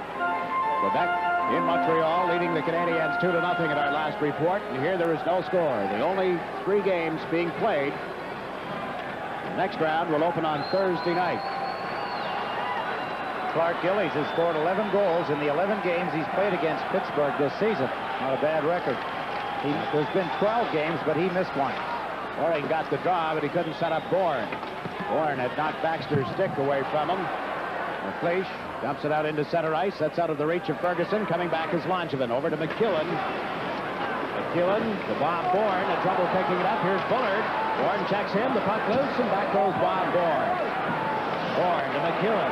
McEwen, well, he did get it to Goring, but it went off Bullard before it got there. Here's McEwen into center ice. Over the Pittsburgh line. McEwen gave it to Nystrom. Nystrom turned around by Bullard's check. The puck loose. Bourne at the back of the net comes out in front. They score! Bobby Nystrom! McEwen makes the save on Bourne. Nystrom picks him up. The Islanders have taken the lead. To say it's a big goal is not enough. Big goal come by the way of Bobby Nystrom into the lineup for the first time in the playoffs. He takes the rebound and puts it in. The Islanders having trouble. Nystrom was the one that kept the puck in. Here's Bourne as he brings it industriously out in front. Nystrom tucks in the rebound, and it's 1-0 on Bob Nystrom's first playoff goal this season. Nystrom's clearing play into the end. Bourne in front, saved by Dion. Rebound, Bob Nystrom. And it's 1-0. And we have some debris on the ice, which will result in a delay in getting the face-off and getting the game underway. Down in the Islander zone to the left of Phil Smith, something has splattered all over the place. Thoughtless people, Jakes, to do that. The Islanders had been on what they call a roll. They had been putting pressure on Pittsburgh. They could have kept that pressure on, but now a lull, a rain delay, if you will, in the action. They had that at Shea Stadium this afternoon. Were you there? Did you stay during the rain? Didn't hurt my Mets. Yes, I did. I was right there getting wet until they called it, and we all went inside and dried off. How about that? Met team, huh? Yeah. They can't win when I'm there, but you go to a ball game and things are great. They're going to win there more than their share, perhaps, but they're going to have an exciting season. Over 40,000 people there, and they were all enjoying it to the utmost. And the folks here with Sports Channel get to see those games. 50 of them, well, 48 more during the season. But we have this delay while they clear up the ice. A break in the action. It is 1-0 Islanders. 9:37 left in the middle period. Potvin with the puck following the draw. Got it around the boards. Backcourt is Carlisle. Randy Carlisle able to clear it up left wing to Saint-Laurent. Over the Islander line. Andre Saint-Laurent trying to come in around Morrow. He was checked. Shot back of the goal. Unable to center. The scoring came in on it. Now Saint-Laurent one more time. Checked again by Kenny Morrow. It's loose back to the net, put out in front by Chuck. Carlisle came in, couldn't get there in time, but then did take the man. They freeze it on the boards, and the face-off will be to the right of Bill Smith. An exciting game between these two teams.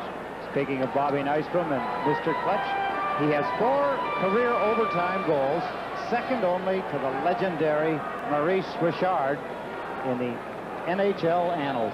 Richard has 6, Nystrom 4. That's not a bad guy to be only 2 behind.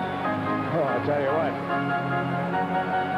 It's a long list. Not very many will get as close as Bobby Nystrom has.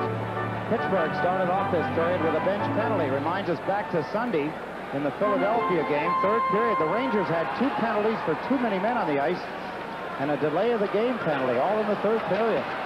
Hotham has just tied it up for Pittsburgh. Following the draw, a shot from the right point, tipped the stick, flew by Bill Smith, and we are even at 1.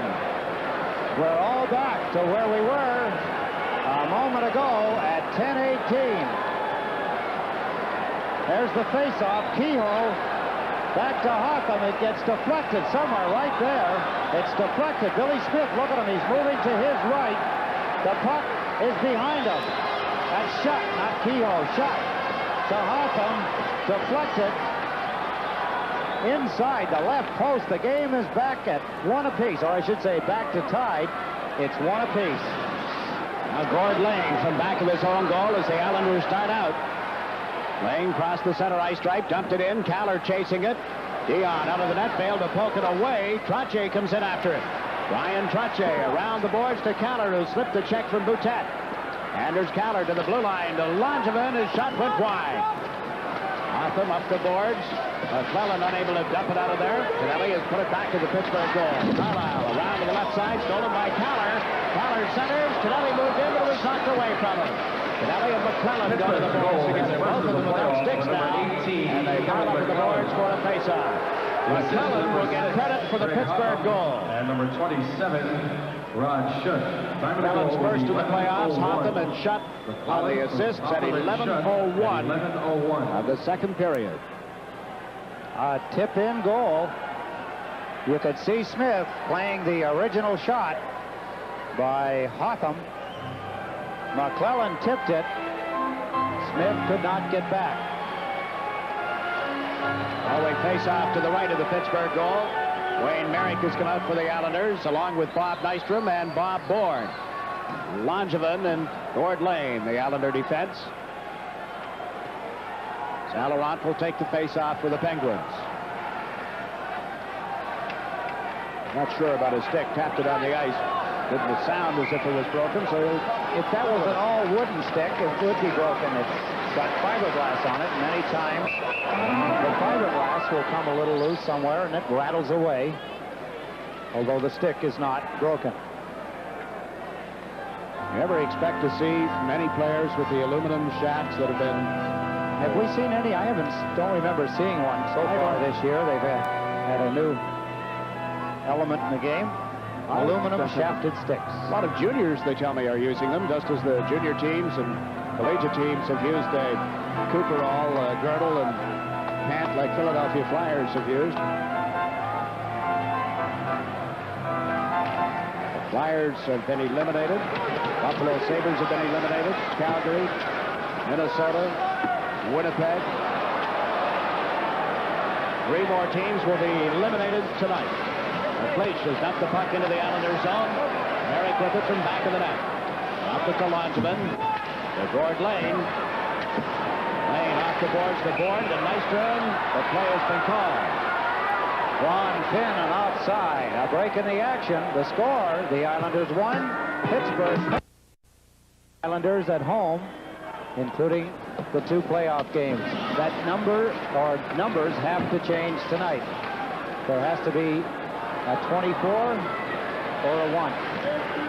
Right now, the score is even at 1-1 as Price fed it to the right side. Ferguson is offside at the Islander blue line.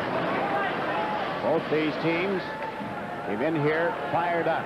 If the Islanders outshot Pittsburgh 13-4 in the first period, I would think have a wide margin here in the second as well. They've had Dion performing tricks. And they should have a lot more, Jiggs. They have missed the net numerous times, particularly when they had playoff opportunities.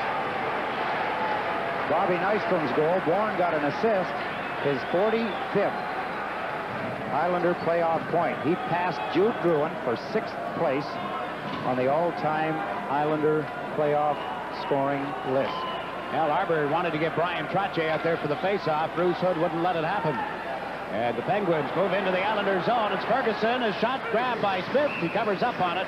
It'll be a face-off deep in the Islander zone. Now Bullard gets his stick up back of the net with Wayne Sutter.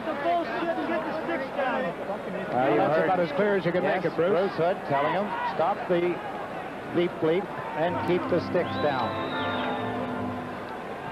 Senior official. And now the Islanders are sending a hot band.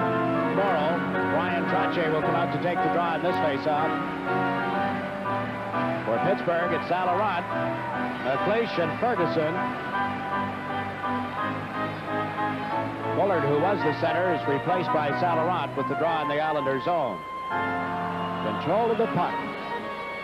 And both teams are looking for as we watch the face-off. Trottier got the draw to Potvin, around to the right side for Brent Sutter.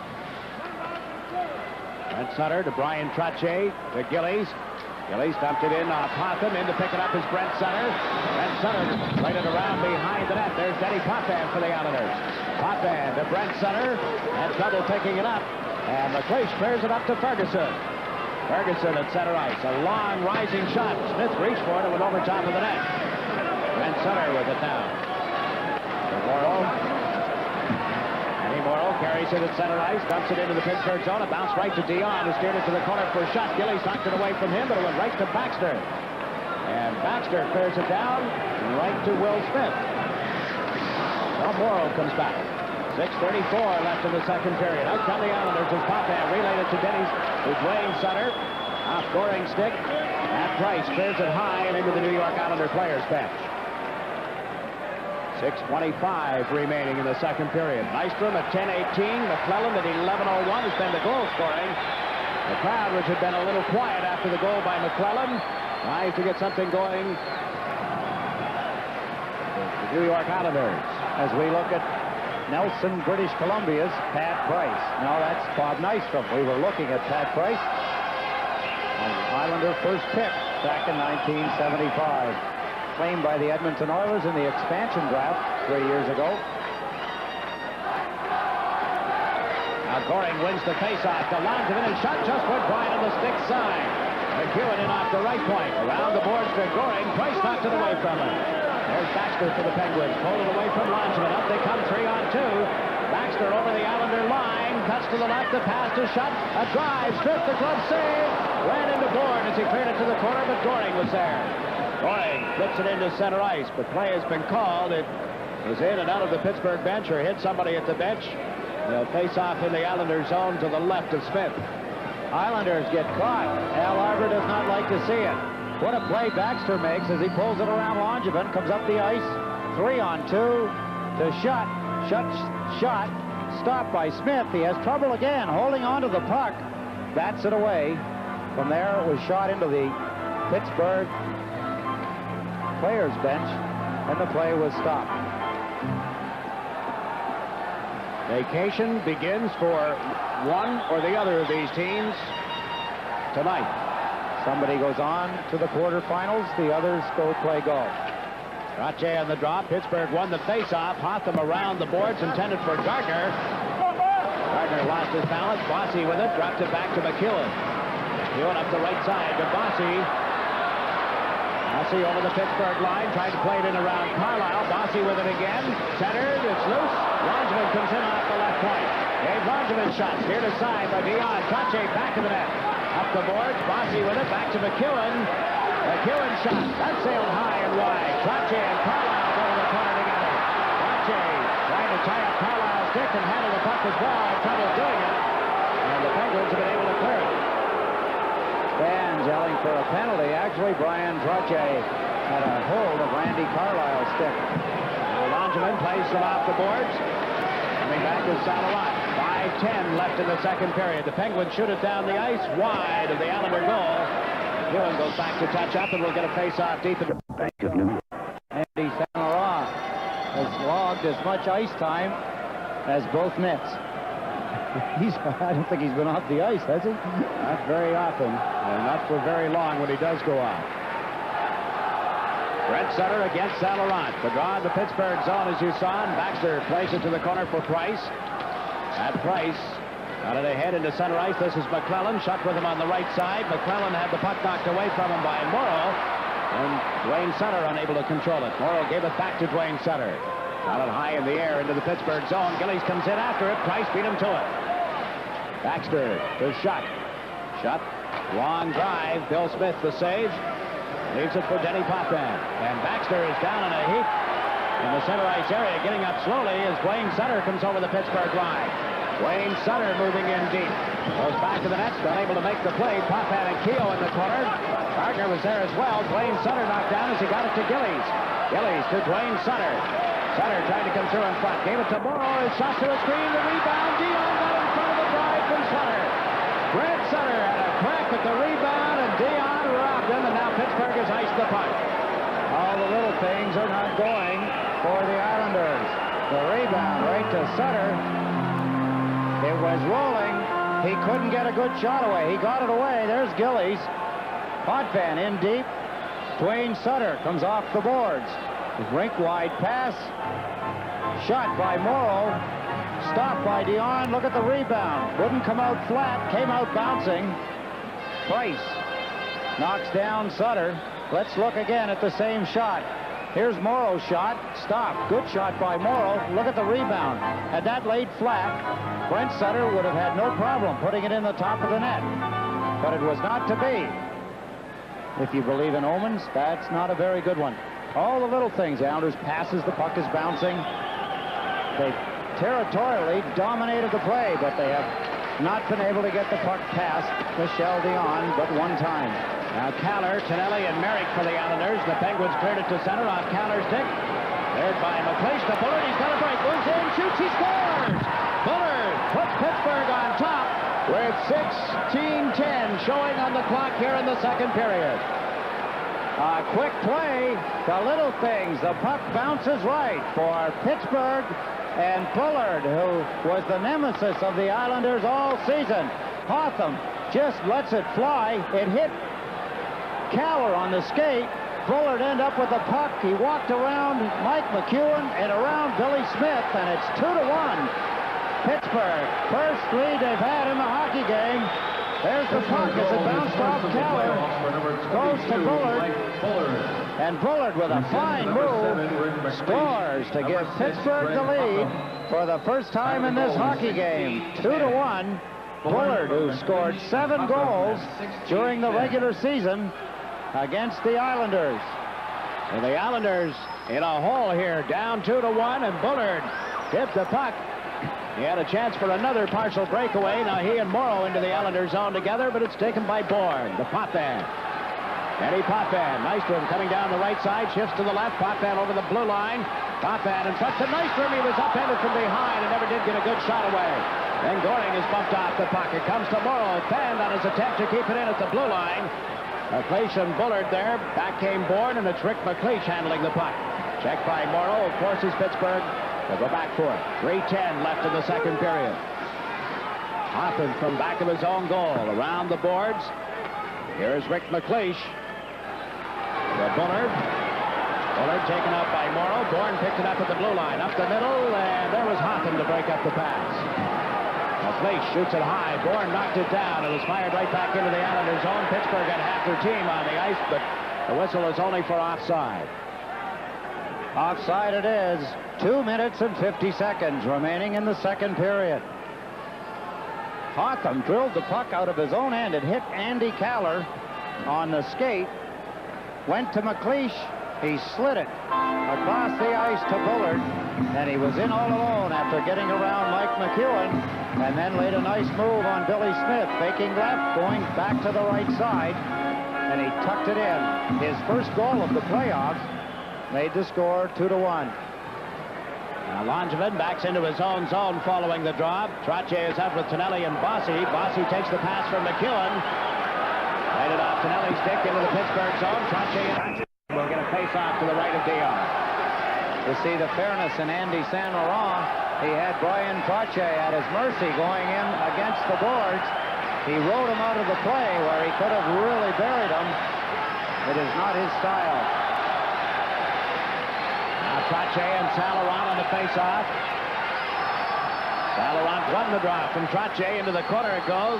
Cleared back to the net by Schutt to Baxter. Baxter up the middle to Saint Laurent. Off his stick to Langevin, who gave it to McEwen. Now to Trottier, but a two-line pass.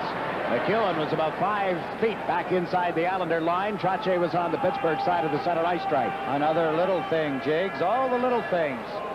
Islanders can't get them all to go together. The puck bounces. The pass is not on the stick. It's in the skates. The flow is interrupted. When things do not happen in unison. Bruce Hood like a traffic cop with Eddie Johnson yelling and screaming at him that he has sat through at least 3 red lights. Johnson trying to make changes. He wanted Gardner out there. Instead, he's going to have to settle for a guy who's seen more than his share of duty tonight, Andre Saint Laurent, to face off against Trottier. I think he was trying to get Gardner as the second center. Saint Laurent was going to stay and do the face-off honors anyway, but he's not able to get McClelland or Schutt to the bench. Trottier on the draw, and he got it back into his own zone deeper for McEwen. McEwen away from Schutt to Tonelli. John Tonelli gave it to Brian Trottier, dumps it in wide of the goal. Chasing is Saint Laurent and Bossy. Bossy put it back to the net. In comes Tonelli, ridden down by Schutt. At Price unable to clear it. Trottier ties up McClelland, but Price moves the puck to Schutt. Schutt, a long drive, glove hand save by Bill Smith, who dropped it for Dave Langevin. 1:55 left in the second period. 2-1 Pittsburgh. Out comes McEwen into center. McEwen fires it around the boards. Bossy comes in off left wing. Pick up the puck, put it out in front. Nobody there, and nobody at the blue line. Morrow comes back. In fairness, the Islanders were in the middle of a change. And Morrow checked in his own zone as Gardner stole it. Paul Gardner trying to get it out in front. Carlisle is shot. He scores! Carlisle blasts it by Bill Smith, and Pittsburgh suddenly has themselves a 3-1 lead over the Stanley Cup champs. A big lead at that by the Pittsburgh Penguins. The captain, Randy Carlisle, from the point. Ken Morrow coughs up the puck at his own end of the ice. The check by Paul Gardner, used only on power plays, except here. There's the shot. Look at it bounce and weave. It's over the shoulder, the right shoulder of Billy Smith. The score is now 3-1. Here is McLeish for the Penguins. A long shot from the Islander line was wide. Potvin picks it up. Comes from back of the goal. Denny Potvin to Sutter, and he was belted by Carlisle. Wayne Sutter gets up slowly as the Penguins shoot it back into the Islander zone. Chasing it, Kenny Morrow. Morrow to Potvin. Potvin back to Morrow. Less than a minute remaining in the second period. Morrow comes over the center ice strike. Shot it into the Pittsburgh zone, wide of the net. Carlisle able to clear it. And coming back is Morrow. It did not cross the Islander goal line. Now Pittsburgh in the middle of a player change. Morrow at center ice. The pass to Bourne, who dumps it in. Goring taken out by Baxter. Nystrom in after the puck. Gave it to Goring to the blue line. Held in by McEwen, who just got there. Lets the shot go, and it was wide. Potvin from the left point. Into the corner for Goring. It's Goring trying to go back to the net. Baxter takes him out of the play. And Pat Price flips it ahead off the stick of McLeish and into the crowd.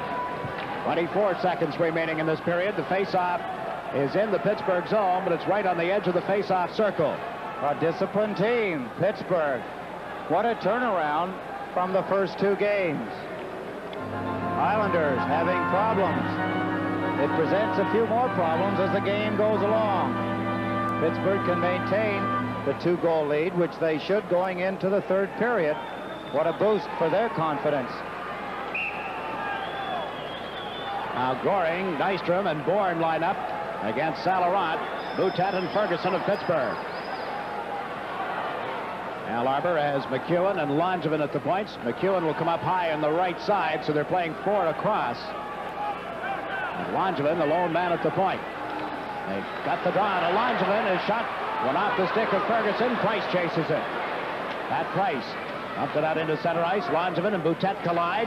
Here's a break for Salarat, who's over the Islander line. Can't get around Mike McEwen, and Langevin came back for the puck. Ahead to Bourne, tipped it but not out. Boutet dumps it into the corner. Going back toward is Langevin, and that will do it for the second period as Langevin dumps it out of there. The horn sounds.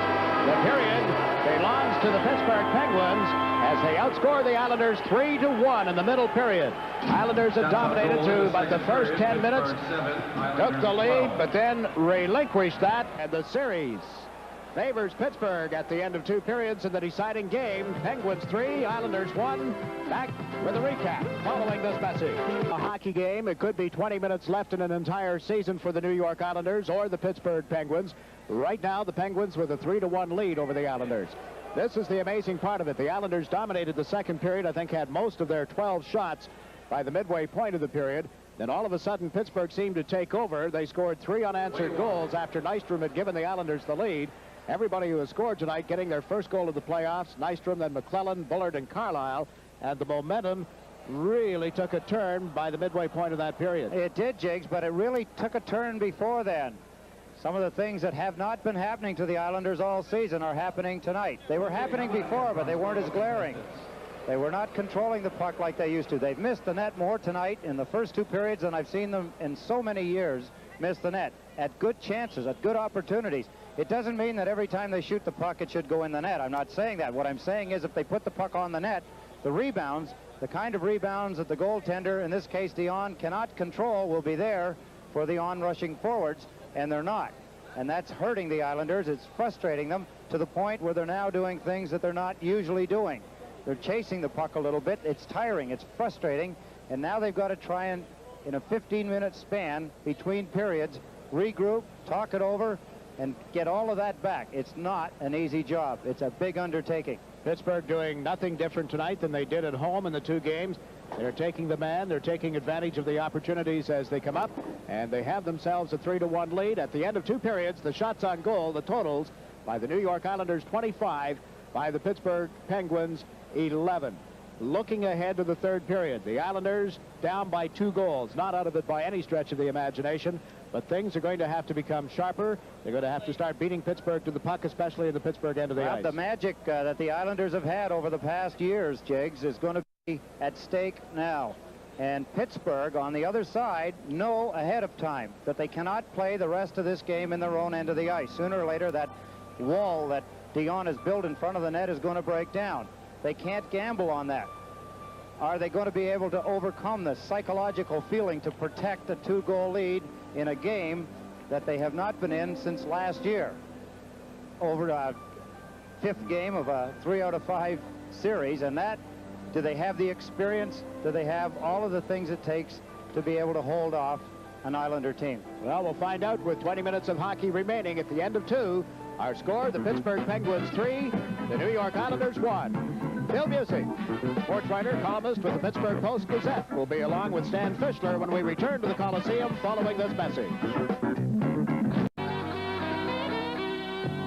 Stan Fischler here at Nassau Coliseum at the end of the second period. The Penguins 3, the Islanders 1. My guest, Phil Music, columnist of the Pittsburgh Post-Gazette. And Phil, when we talked about a week and a half ago, I don't think you or I in our wildest dreams would have imagined that the series would have been at this point.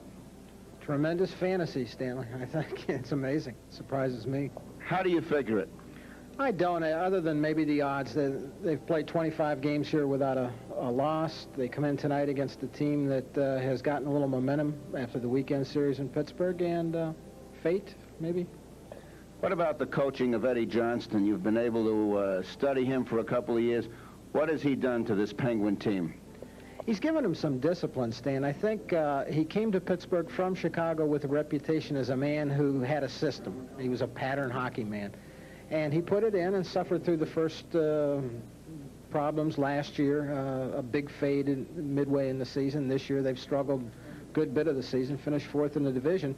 I think maybe the players are beginning to believe in Eddie Johnston's style of hockey, and it's certainly come through like a dream here tonight and through the series. Phil Music, you've covered all the major sports, baseball, football. Have you ever seen a turnaround the way this series has gone now? The Penguins were shellacked here, 2 straight games, and now they're leading 3-1 in the decisive 5th game. In any sport, baseball, football, basketball? I don't think so, Stan, in the sense that when the Penguins came into this building and lost the first 2 games, they lost them decisively. They were embarrassed. Then to come back in Pittsburgh, you might have expected 1 win on true grit, if nothing else. But I've never seen a team with an imbalance of talent that exists in a series like this. The Islanders far and away a more talented hockey team. No, I've never seen anything quite like it. So much has been made of the statement made by the owner of the Pittsburgh Penguins, Mr. DeBartolo, about being embarrassed, not wanting to show up for the first game in Pittsburgh. Now, there are some people in the league thinks he should be censured for what he said. What's your feeling? I kind of liked it. It reminded me of the time that Ray Kroc in San Diego picked up the PA system and blasted the Padres on the field. I think if a man's put a lot of money into a franchise, he's been frustrated by this team time and time again.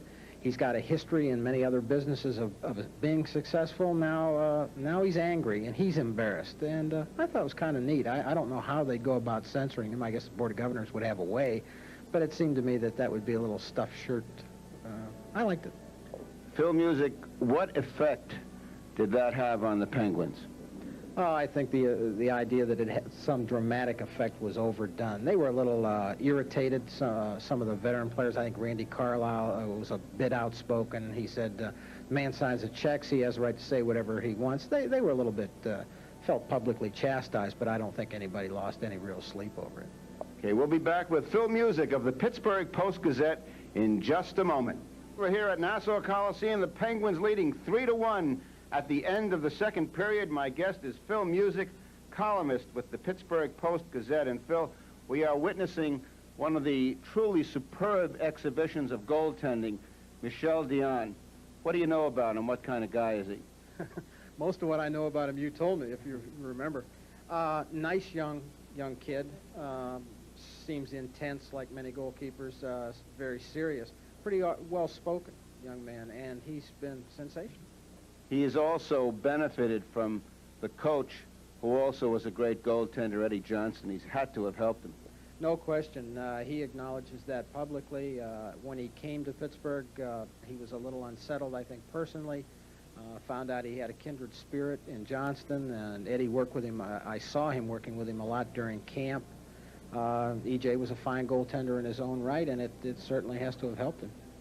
Phil Music, the play of the Penguins, particularly the last 2 games and tonight, has to be a tonic for professional hockey in Pittsburgh. Now, those of us who've watched the league have always wondered, is Pittsburgh a good hockey town? What will this series do for Pittsburgh as a hockey town?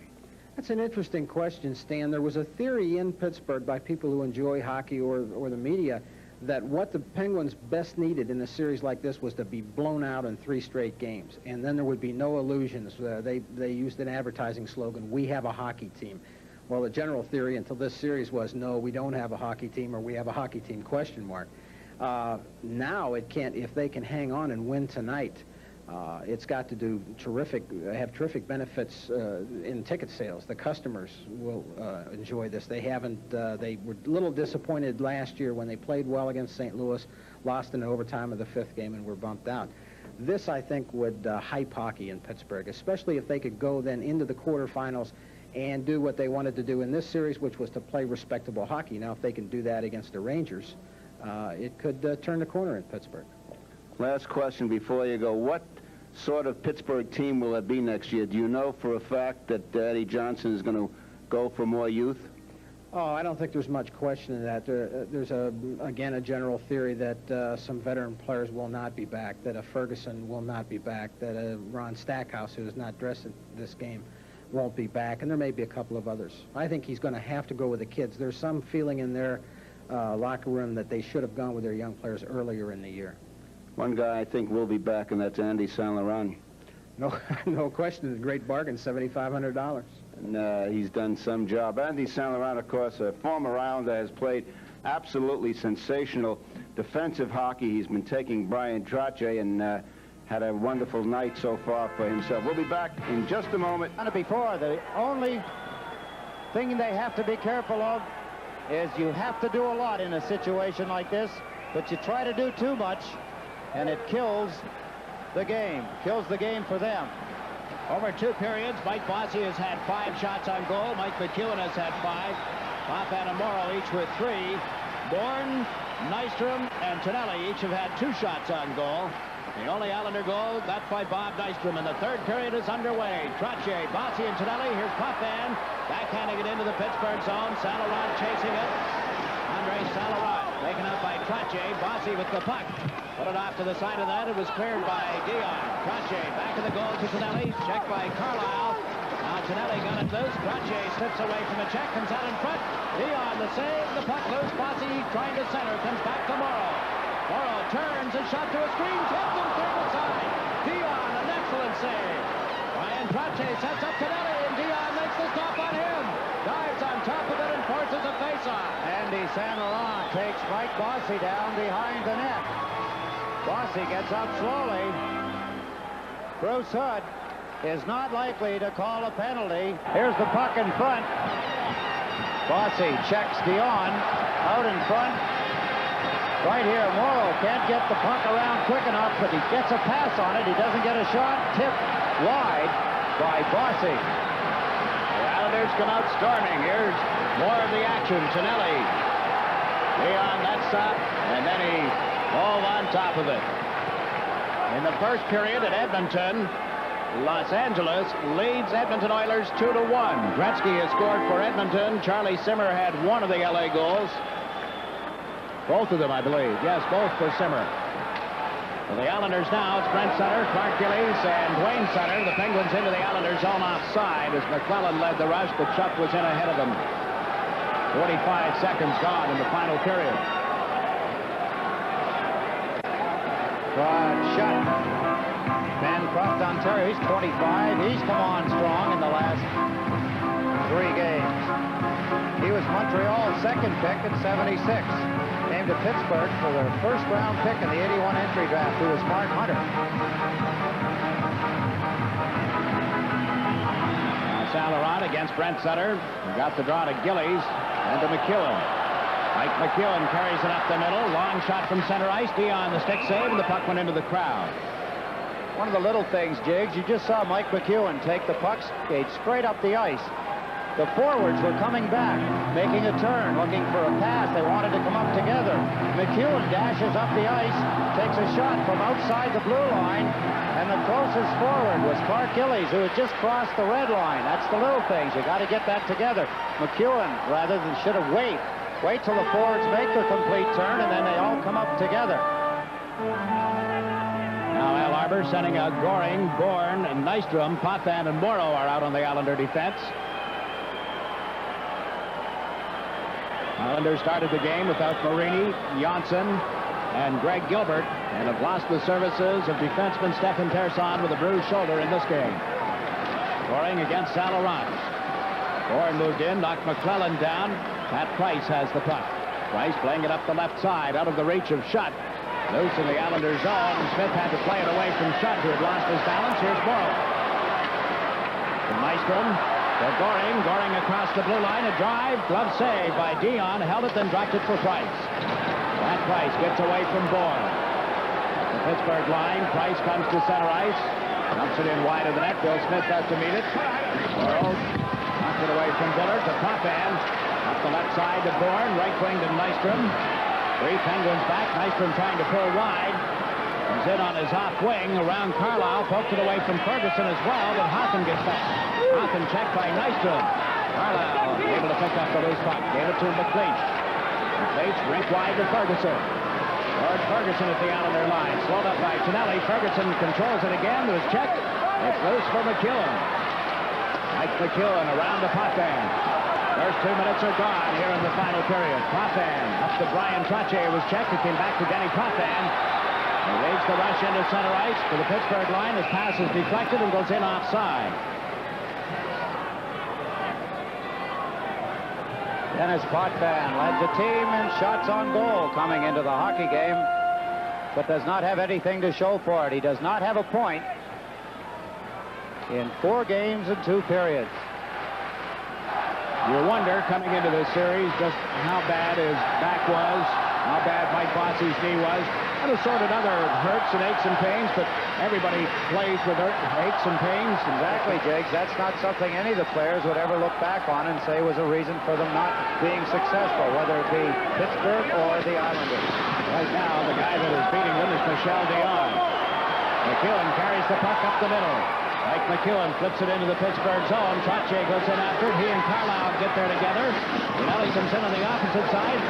Took it back to the net, trying to get it away from Carlisle. Now Trottier is tied up by Saint-Laurent. Carlisle comes over and clears it. Held in by McEwen. The Bossy, he was ridden off the puck by Carlisle. And out at center ice, this is McClellan, one-on-one with Langevin. McClellan is checked. Langevin went to the boards. The puck tipped behind the Islander goal. Up comes Trottier. Trottier put it right on the stick of Fuller. Smith the pad save. What a save by Billy Smith. An errant pass inside the blue line by Brian Trottier. Billy Smith saves them. And that is a rare moment in itself to see Trottier give the puck away like that. Now Pittsburgh has dumped it down the boards into the Islander zone. Lane touches up, and that's an icing call. A break of Lane, and it's tipped out into center ice. Teddy Morrow hustles back. Pittsburgh making a player change. Morrow fed it to Lane. Long pass, intended as a long pass at least, but off the stick. Now Gord Lane steps around McLeish. The pass to Goring, off his stick to Nystrom, and it was poked away by Gardner. Morrow is back. 4 minutes gone in the final period. Morrow to Trottier. Trottier from the blue line, and it sailed over top of the net. Andy Carlisle, the Pittsburgh captain, laid it around the boards. Protect couldn't hold it. Here's McEwen coming in.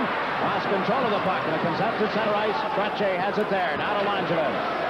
Dave Langevin, a long shot. Wide.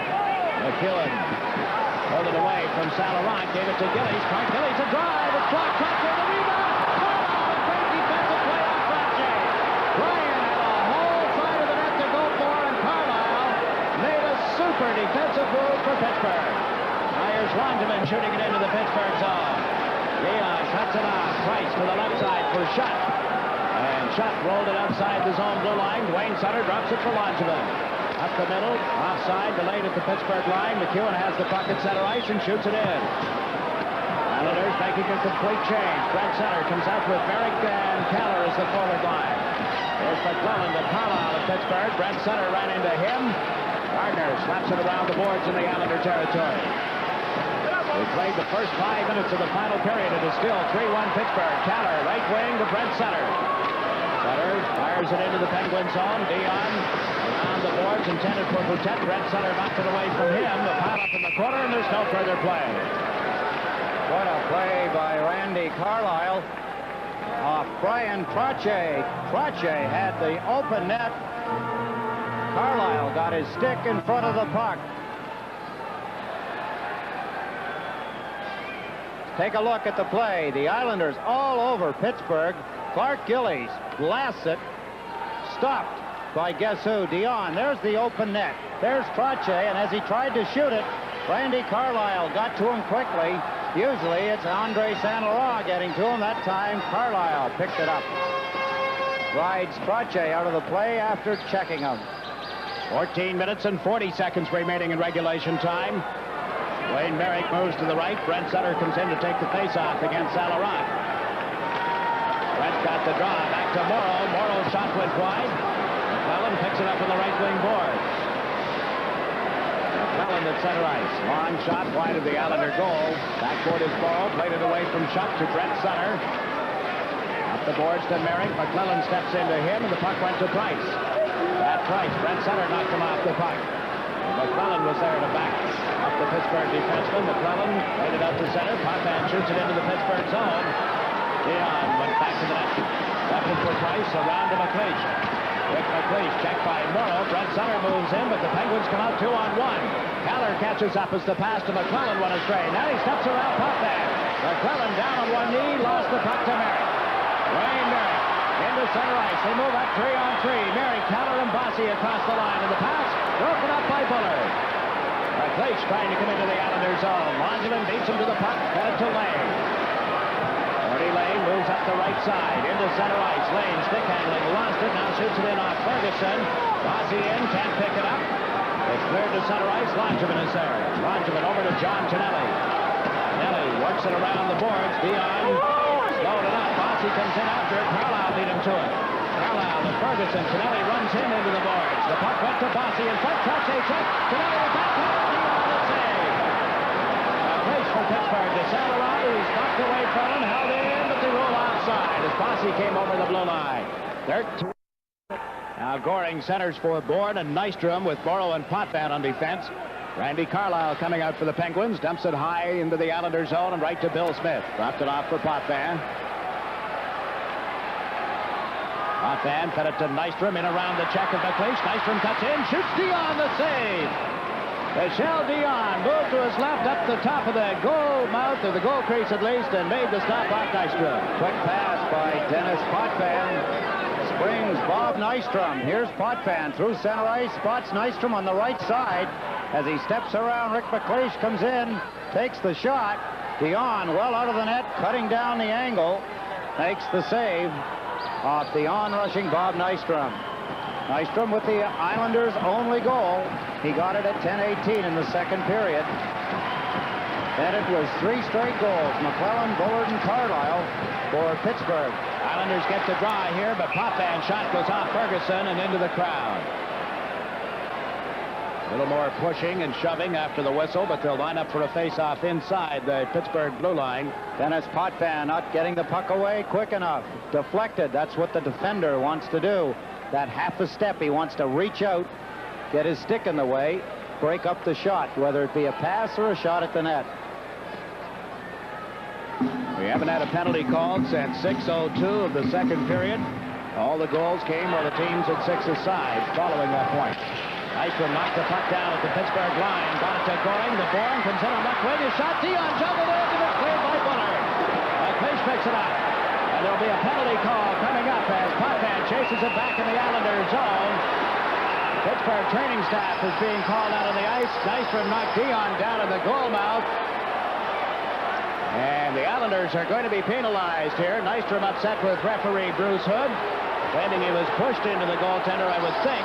But the Islanders draw the first penalty. Nystrom for charging. I say first. And it draws the first penalty of the third period. A charging penalty. He worked hard to keep the puck in to Goring. Goring swats it to Bob Bourne. He shoots. Puck is loose. There it is, dribbling down. Dion went down to stop it. Bullard knocked it away, and Bobby Nystrom slid in. I don't agree with that call. Nystrom was on his way to the net, slid into him backwards, and Dion went down heavily. He got a push from one of the Penguins, too. He was shot. May we take another look at that, if they still have it, as Bob Nystrom slides into the goaltender. The intensity of the game allows this. Watch here as Bob Bourne lets the shot go. Watch in front of the net. It's stopped, and the puck is loose. It's a loose puck. It's fair game. That's Bullard right there. Nystrom's momentum carried him into the goaltender. He was backwards when he ran in to goaltender Michel Dion. He did not go straight in. Bruce Hood has called a charging penalty on Bob Nystrom. First of all, the puck was loose at the net. And secondly, Nystrom went in backwards. Unusual call. All the little things again. It is Dion's catching hand or arm that is bothering him, but the Pittsburgh trainer, Steve Thomas, satisfied that he is okay and will get a face-off out in the center ice area. But Nystrom is in the penalty box for charging. It's called at 7:31. 12:29 remaining in this hockey game. Regulation time. Pittsburgh leading 3-1. Now Billy Billy Carroll out with Goring. Carroll forced it away from Hotham, but Carlisle comes out of the far corner. Ahead to Keogh, to Gardner, who failed to pick it up. Langevin for the Islanders to Billy Carroll. Lost it to Hotham. Out at center ice, and a two-line pass called against Pittsburgh. Islanders haven't scored a shorthanded goal in some time. Maybe now is the time to do it. It's the time the fans all sitting on the edge of their seats waiting for something to happen. That's what they're looking for. Something to get a spark, get things going. Islanders have played pretty good in some areas. Some players, not all. They need everybody. Now the draw, the Penguins control it. Hotham back of the net to Carlisle. Randy Carlisle dumps it out into center ice. Langevin has it. Gave it to Morrow. A minute and a half left in the Pittsburgh power play as Morrow sends the Penguins back. Bouchette, Gardner, and Keogh as the forwards. Carlisle just pulled it away from Bourne, got it away from Caller, then is chased back by Bourne. And Carlisle dumped it off the boards blindly right to Caller. And there's Caller turning. Then Bourne on left wing, trying to come in around Hotham, dives right in, shoots off Dion, gets at the tip of the glove hand on it. Morrow shot into the glove of Dion. He fed it off to the corner. Caller knocked it loose. There is Carlisle for Pittsburgh. Randy Carlisle goes down the play a little and just did get it away from Caller with his pass for Gardner. Gardner shoots it around the boards on the left side. That's Keogh coming in. Lost control of it. Morrow for the Islanders. Off the boards, up the left side for Anders Caller. Caller pulled it away from McLeish, gave it to Goring. Goring across the Pittsburgh line, trying to come in around Carlisle, put on the brakes. Goring unable to make the play, however, and here is Gardner. All Gardner at the Islander line. Dropped it to McLeish. McLeish centering attempt. Hit Billy Carroll on the head. McLeish now to the blue line. That's Baxter with a drive. Smith the save, and he covers up.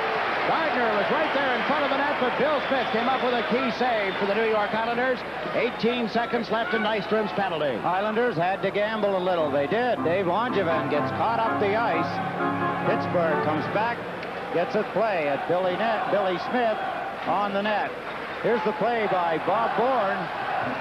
What a save here by Dion. This is a big save right here. Good play by Bourne. The shot is on the net. His left catching glove, or his glove on the left hand, gets just enough of the puck to deflect it wide. The little things again. So often we've seen that shot go in the net. Ryan Trottier to face off for the Islanders against Bullard. Trottier got the draw to Lane, who comes back to the net. Up for Goring. Cleared it, but not out. This is Ferguson, who shot Potvin and into the corner. There's Bullard, back of the net for McLeish. McLeish chased to the corner by Potvin. Potvin knocked it away from McLeish, and back goes Baxter with Kleisterman on the ice again. 10:25 left in regulation time. Pittsburgh with a 2-goal lead. And Price got a long pass out of the reach of Saint-Laurent. Here's Lane at the Islander line to Potvin. Eddie Potvin sends Tonelli over the Pittsburgh line. Comes in around Ferguson, but then is chased wide by Carlisle. Knocked down. Tonelli trying to get back to his skates. Carlisle knocked him down a second time. Trottier with the puck. Into the corner, but there's Saint-Laurent. Headed it right to Trottier. Work in, Brian shoots. The save by Dion. A rebound. And it comes out on the right side. Cleared. Held in by Potvin. Potvin checked by Shutt. Managed to get it to the corner. Hotham was there. Handed it to Potvin. Over to Tonelli, and he couldn't hold the pass. John Tonelli out to Nystrom. Nystrom turns, shoots Dion. The save. The rebound was wide. Tonelli picks it up. Gives it to Potvin. Dennis into the corner. Tonelli at the side of the net was too well covered. Ferguson dumps it to center, and here's a break. Down right wing comes Shutt. Shutt with a shot. Wide on the glove side, and it bounces to center. Nystrom takes it there. Gave it to Brian Trottier. Trottier got it to the Pittsburgh line. The Penguins cleared back into center ice. 9:18 left. McEwen to Langevin. He shoots one around the boards in the Pittsburgh zone. Got away from Dion. Shutt slapping at it. It was knocked down right at the line by McEwen, but then he couldn't hold it. McEwen at center ice loses control of it. Bullard on left wing. A slap shot was wide. Ricochets into center ice. Baxter goes back. Gave it to Price. At Price bumps it ahead. McLeish leads it back into his own zone to Baxter. Baxter fired it to center. Got away from McEwen, and the Islanders have to go back. We have less than 9 minutes remaining in regulation time. Here's McEwen. McEwen sends Brent Sutter to the Pittsburgh zone. He fired it around the boards. Wayne Sutter in to pick it up. It came off his stick. Carlisle knocked knocked it down, played it to the boards. McEwen with it. But Brent Sutter couldn't control it. Out comes Kehoe. Kehoe handed it to McEwen at center ice. Boutet poked it away from McEwen, but Brent Sutter now sends Wayne down the right wing. Carlisle got back in time. He gave it to number 20. That's Gardner with a backhand shot. Smith drops it for Langevin. Dave Langevin to Kenny Morrow. Morrow carries it to center ice. Got it around the boards in the Pittsburgh zone. In quickly comes Goring. The Bourne back of the goal. He was checked by Price. Price trying to get a face-off, and he succeeds. Saint Laurent tries to clear it unsuccessfully. Right on the stick of Trottier. He goes in, lets the shot go. He didn't get much on it, but there was a lot of bodies in front. The puck doesn't stay in front of the net. It's cleared. Now as we get underway again, it's McClelland at center ice, shooting it into the Islanders zone. That's Bossy back around the boards. Bossy, Goring, and Bourne. Bossy fed it to Goring, I should say, fed it to Bossy on right wing. Leon back to the Pittsburgh goal into the corner. That's Bossy. It came back to Morrow. Morrow around the boards. None of the Islanders able to make contact with it. Boffman from the point. His shot went off Bossy's stick. Bossy put it out in front. Bourne can't get a stick on it. Out comes Price. And Price, left side to shot. Got inside the Islanders zone. Tried to feed it into McClelland. Potvin played it away from him. On Bourne. Back to the Islander captain, Benny Potvin. Potvin ahead to Trottier. Trottier slips around McLeish into center ice. Over the Pittsburgh line. Trottier trying to come in around Carlisle. Right at the front of the net. He was upended. There'll be a penalty to Carlisle. Trottier slid into Dion, knocking him out of the goal. A power play coming up. Trottier speed down the right wing side as he gets around Carlisle partially. Carlisle goes after Trottier. Right here, reaches over and hooks him off his feet. As he slides into Dion, he gets a penalty. Islanders have to score on this power play. Imperative. Potvin at the left point, McEwen at the right. Brian Trottier, Anders Kaller, and Clark Gillies. The forward line, Saint Laurent won the face-off. Baxter is taken off the puck. Trottier was tripped by Saint Laurent. Got the puck back to Potvin. A drive through a screen, and it just went wide. McEwen in off the right point. Checked by Pat Boutet, who clears it off Gillies and down into the Islanders zone. Potvin chases it. Pittsburgh makes some changes. Eddie Johnson has Boutet and Ferguson up front. As Potvin starts out. At the pass to Keller, it breaks in, trying to come around Price. A backhander is blocked. Cleared by Ferguson up the right wing boards. Here's a break for Boutet. McEwen hustling back. Boutet cuts to the left side. Left it for Ferguson. He shoots. Smith the save. Bill Smith. Everybody skated away from it. Now Trottier picks it up. Ryan Trottier into center ice. 1:15 left in the power play as he sent Tonelli over the line. Ron Tonelli goes back to the net. Lost it to Baxter. Baxter around the boards. And it'll come to center ice down into the Islanders zone. Making changes as Potvin picks up the puck. Kenny Potvin, right side to Butch Goring. Goring at the blue line. Dick handles his way into center ice. Left it between the Penguin defense. Chorney is there, slaps one off the boards, and it ricochets into the Pittsburgh players bench. 46 seconds left in this power play that hasn't really produced much in the way of a scoring attempt. Running around, Jiggs, the Islanders trying too hard. They get away from the pattern that was successful all season long. Right here, Pat Boutet drops the puck to number 11, Ferguson. Billy Smith, good save by Billy Smith on a shot by Ferguson. Islanders doing the unusual again. And the unusual now will give them a rest. It'll give Al Arter a chance to talk to everybody. He's going to send Roland Melanson into goal, but this is just, I think, looking ahead, this is just for one shift, maybe one whistle, and he'll get Bill Smith up. But what he is getting now is a rest for his team. Exactly. Because they can warm up Roland Melanson. Good call. Ryan goes back to the net. Bossy came in to pick it up. Bossy back to Potvin. Off his shin pad, and he'll have to bring it out into center ice.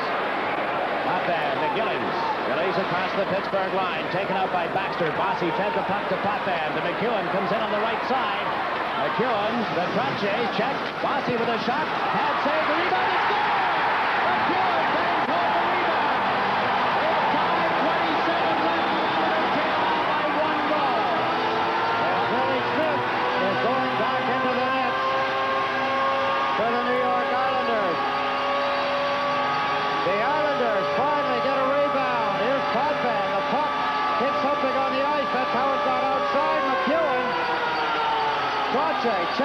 by San Laurent, a shot. On goal by Bossy. Rebound, that's how they get him. McEwen, who is actually out of position, but who cares? He started the play. Here he comes as he drops the puck.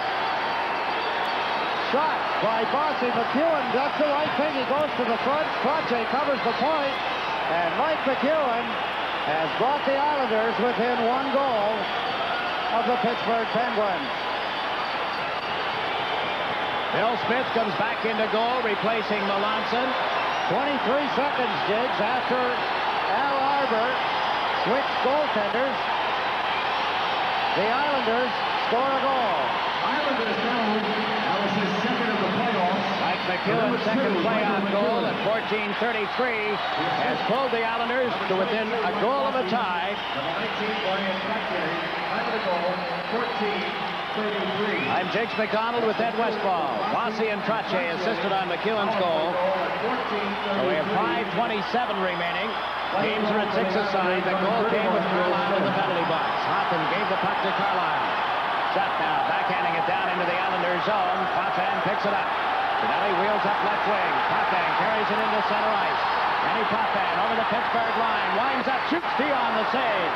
The rebound went to Ferguson. He cleared it out into center ice, and Goring comes back. He gave the puck to Morrow. Morrow with 5 minutes left. Has to go deep, trying to get away from McLeish. Grounds the Islander net and turns.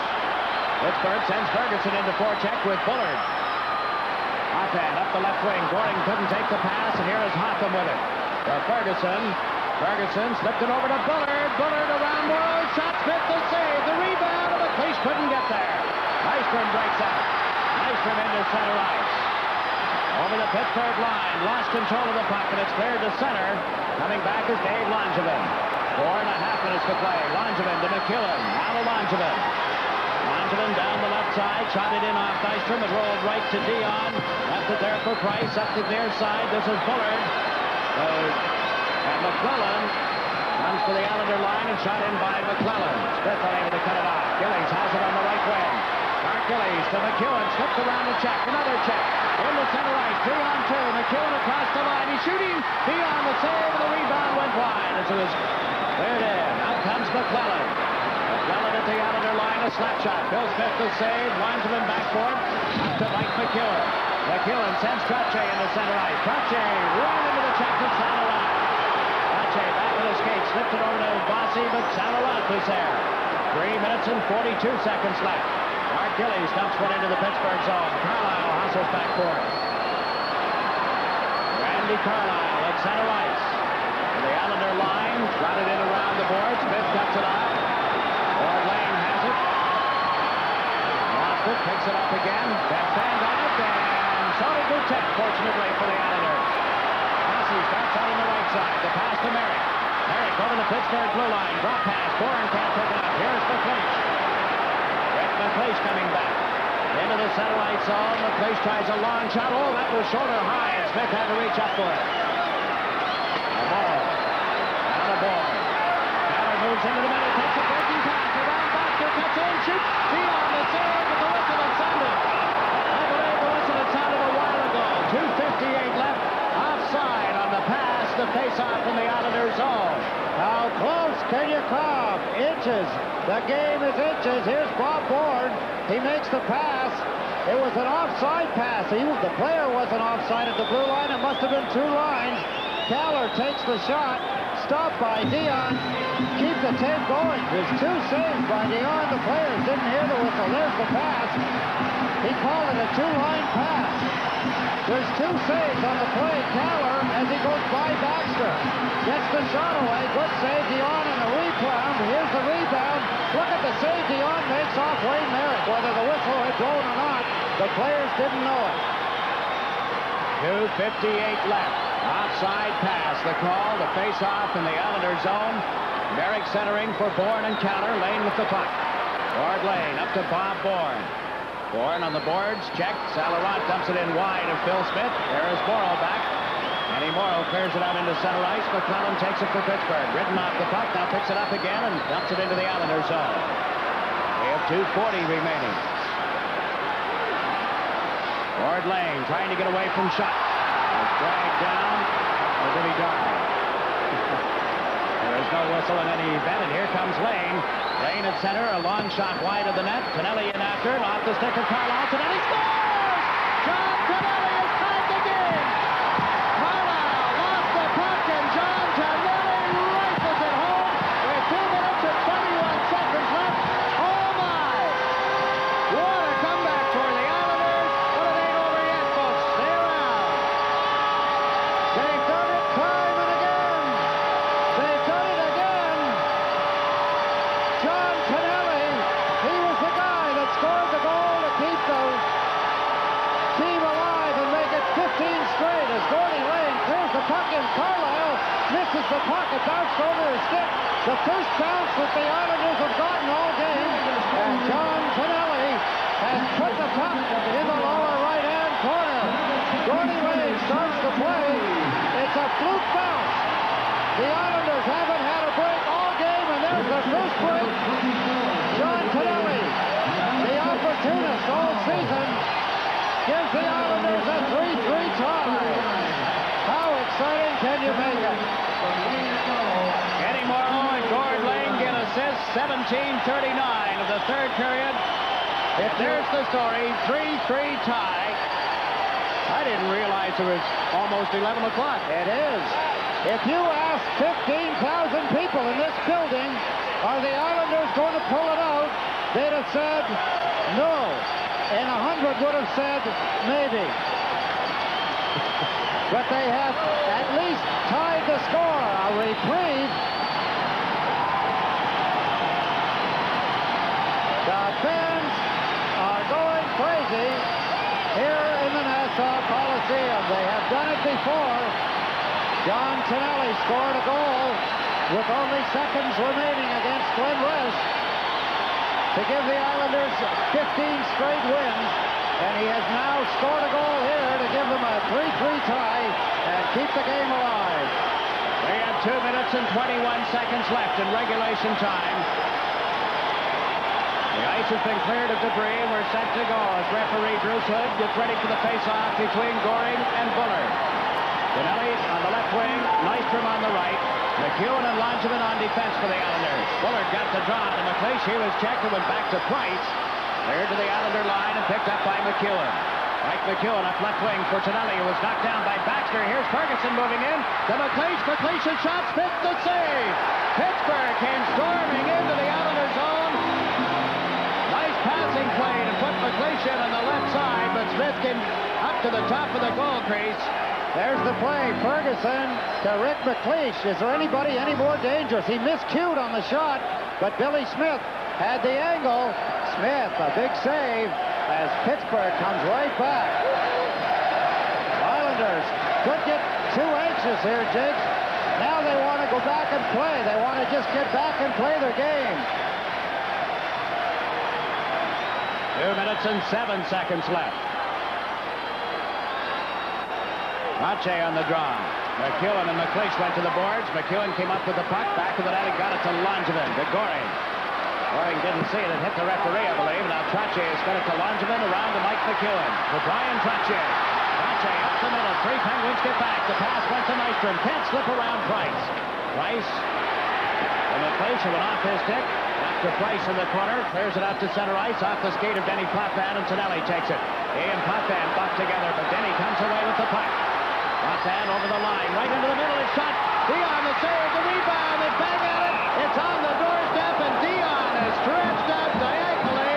The puck is underneath him. How can the man do it? But he did. The Stormtroopers come right back again. Dennis Potvin leads the rush. Tonelli is moving down the left side quickly. On the other side, Butch Goring. There's the shot. Stopped by Dion. The rebound, you think it's going to go in. Goring misses it. A shot by Tonelli, and Dion has it underneath him. Tonelli falling backwards, off balance. Couldn't get the puck up over the sprawl. Dion. Now Al Arbor sends out Brian Trache, Mike Bossy, and Clark Gillies. Here's another look at it. Dennis Potvin, he's waiting, setting it up. There goes the shot. Stopped, couldn't hold on to it. Dion. Goring checked by Shutt. And John Tonelli falling. Had he been able to hold his balance, he may have been able to lift it over Dion. Now here's a chance. Bossy with a shot. Dion got a piece of it. Bossy back to Potvin. Into Bossy, turns, put one out in front of the net, and it was cleared. Picked up by Schutt. 1:20 left in regulation. Schutt to the Islander line. Slowed up by Trottier, who took him off the puck completely. Morrow back. Out to Bossy. Bossy comes off the right wing side, giving to Denny Potvin. Potvin into center ice. He likes to dump it in wide of Dion. Bossy went in after it, tied up by Schutt. Price has dumped it down the ice. Less than a minute to play. Bad play here for Pittsburgh because they get a face-off from the Pittsburgh end of the ice. Dion swings his stick at the goalpost. He knew there was no reason for his team to ice the puck. They have 54 seconds remaining. Obviously, there'll be a timeout called by somebody. I would think Eddie Johnson. Well, we had a signal. Well, Johnson is making player changes. Over the boards come Boutet, Ferguson, and McLeish. Out comes Carlisle as well. The Islanders have sent Butch Goring into center ice. Wayne center on the right, Bob Gordon on the left. McEwen and Langevin on the points. 54 seconds remaining in regulation time. Last overtime game in this building, Jakes, was May the 24th, 1980. You remember that? Bobby Nystrom missed the clutch at 7-11. The Stanley Cup. Benelli set him up with a pass from Lauren Henning at 7-11 to win the first Stanley Cup. Butch Goring using a little sight on Boutet. Now they line up, but not legally, so Goring and Boutet are waved out. Gordon comes over to face off against Rick McLeish. Goring will go to the right. Wayne Sutter comes to the left side. McEwen comes in from the right point. Gordon trying to pull the puck, did. It went to the corner, cleared around the boards, and ahead to Pat Boutet to McLeish. McLeish at center ice. They're moving over the Islander line. McLeish to the left wing, but it was offside. Ahead of the play, George Ferguson. 44 seconds left. Butch Goring coming back quickly to help his defense. Big factor. Offside as McLeish comes across the line. Boutet trying to get clear of Butch Goring. Went in offside. This is playoff hockey, Jigs, at its best. Yeah, and all these guys have been there before, and they've done what they do so well. But it has been a nail-biter. Couldn't be any more thrilling. 3-1. Pittsburgh is led going into the third period. McEwen and Tonelli have both scored to tie it. Brian Trottier takes the face-off against Saint-Laurent. Trottier got it to Tonelli, now to Brian Trottier. Cuts to the left side. Dumps it into the Pittsburgh zone. Carlisle around, intended for a shot. Tonelli stepped in front of him. The puck went to Saint-Laurent. He couldn't clear it out. McEwen ties it up on the board. Saint-Laurent had fallen, and it's underneath him. 30 seconds left and a face-off just inside the Pittsburgh zone. Andy Saint-Laurent getting up slowly. He has to be a tired hockey player, but he doesn't feel it. He's too pumped. The game means too much. He's done so much to let it go. There's more to be done. 30 seconds, all that's remaining in regulation time. We're staring right down the gun barrel here in overtime. What a dramatic way to end this series. Almost unavoidable. 30 seconds, but again, you never know in hockey games such as this. The puck went to the boards, cleared out by Schutt. Morrow chases it back into his own zone. Morrow and Potvin on defense. Trottier, Bossy, and Gillies up front. It was backhanded through everybody into the Pittsburgh zone, and icing was waved off. So Baxter from back of the net, up the right side to McClellan. McClellan to Saint-Laurent. He was checked. Bossy played one off the boards. There's Saint-Laurent. Over to Price, stolen by Bossy. 3 seconds left, and he can't get it around Pat Price. And we'll go to overtime. There's the horn. Sudden death overtime will decide the victor and an opponent for the New York Rangers in the next round. They went to overtime Saturday in Pittsburgh, and the Penguins won. A year ago, the Penguins were eliminated in St. Louis in the 5th game of the series in the 2nd overtime period. But we have got sudden death ahead. Sudden death for one, sudden life for the other. 3 in one of the most sensational hockey games in a long time. The Islanders rallying to tie the score. And my guest is Pete Waversky of the Pittsburgh Press. And Pete, we have seen some superb goaltending over the last few seasons. I cannot remember a better performance than Michel Dion has given us tonight at Nassau Coliseum. Well, the only thing that comes close was Greg Millen and Michael Ute last year in overtime of the Penguins' last game of the season, which was the 5th game of a preliminary round series against St. Louis. In St. Louis, both guys were phenomenal. Dion already tonight has surpassed it. Now, Pete, you saw that game. How was it decided at what point in the sudden death, and was it a fluke, a bad hop? Let's recount that one. Well, it was in the second overtime. I believe it was something like 5 minutes and 32 seconds in. Pass in the left wing corner. There was a crowd. Puck got kicked out. I believe it was by Fedorko. Came out to Mike Crombeen alone in the slot and just banged it past Millen. Pete Waversky, the game has been a terrific drain on both teams, and you have to wonder a number of things. First of all, you've watched Michel Dion. Do you think he's fatigued, and do you think this fatigue will in any way affect him in the sudden death overtime, one way or another? Well, he looked very weary there in the third period, especially after he got bounced off the post twice. Shortly thereafter, he was very slow getting up. I noticed after a shot that he went down a block, and it may have had something to do with the last 2 goals. But Michel has been kind of a guy who gets his strength from within. He gets himself fired up, and I'm sure he'll give as much as he can during the next how many minutes it takes. Stan Fischler here with Pete Waversky of the Pittsburgh Press. We have a 3-3 tie getting ready for sudden death overtime. Now, Pete, who of the Penguins have surprised you in this series? Well, Andre St. Laurent, first of all, knew he was a good defensive player. Didn't know he was that good because he never really had to stop a guy like Trottier 5 games in a row. Pat Price has come on strong in the last 3 games, as have most of the Penguins.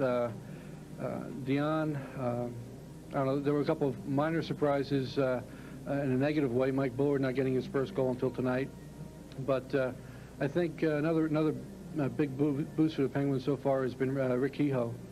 His 2 goals back in Pittsburgh were unexpected because in previous 34 games he had 2 for a career in the playoffs.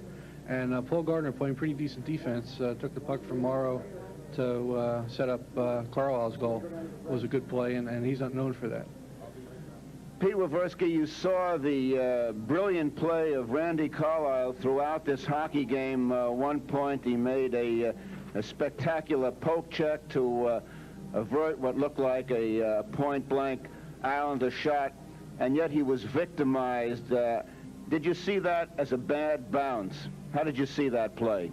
Well, the way Lane's pass off the boards came out at Carlisle, he seemed to look at it, look away, look at it again, and he was in the process of moving his stick to get it down on the ice, and as he got it down on the ice, the puck skipped over it. That's, the way it looked to me.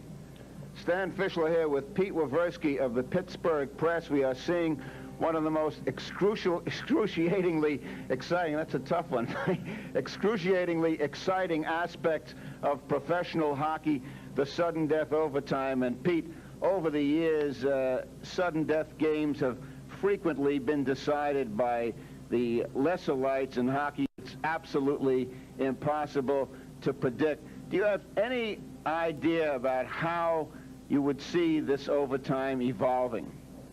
Well, I'll tell you, I don't know whether Eddie Johnson's got three players on the ice who have not seen much ice time. Who are they? Peter Lee, Bobby Simpson, who's seen maybe 1 or 2 shifts, and Pat Graham. As was the case in St. Louis last year, Crombeen's line did not play. They had all been sick. They did not play, I think, the last period and a half, 40 minutes at least. And they had the fresh legs, came out and produced the winning goal. Whether EJ opts for that or goes with the guys who've brung them, I don't know, and I wouldn't want to have to make his choice. Very interesting point made by Pete Waversky of the Pittsburgh Press, whether or not the coach of the Penguins, Eddie Johnston, is going to go with his fresh players, and of course, equally fascinating to see what Al Arbour, the coach of the Islanders, does in this overtime. And Pete, Stephen Pearson, who started the game for the Islanders, apparently has been injured sufficiently to have been withdrawn from the lineup, and of course that does not help the Islanders. Oh, not at all, because that leaves basically, I guess, Dennis Potvin as your really mobile defenseman, and Stefan has done a great job in the series, and that loss is going to be may prove telling. Well, of course, he has used Mike McEwen, and McEwen is quite good at lugging the puck. He's been the architect of several goals over the season with his very crisp passing play, so it's going to be very, very interesting to see what happens in this first sudden death overtime. We have a 3-3 tie, the Islanders and the Pittsburgh Penguins. We'll be back with more in just a moment. In watching various sports shows around the country, let's just talk about this for a minute. So many commentators have picked on the National Hockey League's playoff format so many times, called it silly. If this is silly, I'm proud to be a part of it. I love silly hockey then. We'll be back for the start of the first overtime period. In just a moment, you're watching New York Islanders hockey on Sports Channel. Bourne and Gillies each with one, and in overtime, the Islanders 15 wins, 5 losses. They lost in overtime in Pittsburgh on Saturday night. That extended the series to Sunday, and Pittsburgh won it 5-2. Jiggs, this is the Islanders' 21st playoff series. They have won 15 and lost 5. The only series that the Islanders have lost after winning the opening game was to Toronto. You'll remember back to that fitful and fateful time in 1978. We look down the New York Islander bench. Al Arbor has sent Butch Goring out to center. John Ginelli and Bob Nystrom on the wings. Denny Potvin and Ken Morrow on defense, and Bill Smith in goal. The Penguins, Sal Laurent will take the face-off. Schutt on the left side, McClellan on the right. Carlisle teamed up on defense with Greg Hoffman and Michel Dion in goal. Michel Dion psyching himself up back and forth in front of the Pittsburgh net. The puck dropped, it came back to Potvin. Denny Potvin into center. Across the Pittsburgh line, trying to feed it through to Tonelli. McClellan tying him up as they go to the corner. John Tonelli kicked it loose for Goring. Put it out in front. And it was picked off and brought out by Schutt. Schutt trying to play it to the right side to McClellan, who was too far ahead of him. There's Potvin rounding the gap. Denny Potvin into center ice. The Pittsburgh line, Potvin trying to come in around the defense. The puck loose. Tonelli chased to the corner by McLeish. John Tonelli kicks it loose to Nystrom. Nystrom tied up. Baxter, Tonelli still trying to jab it loose. Then he knocked McLeish down, and the puck was beneath the veteran Pittsburgh forward. The Islanders want to keep the pressure on. They want to keep it down in Pittsburgh's end of the ice. 38 seconds gone in the overtime. General manager Bill Torrey did not go back to his seat in the rafters. He is in the doorway to the right of the Pittsburgh goal.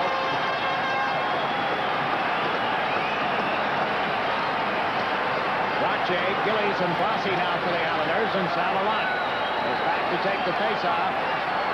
Ferguson and McLeish with him. Roche won the draw, getting it back.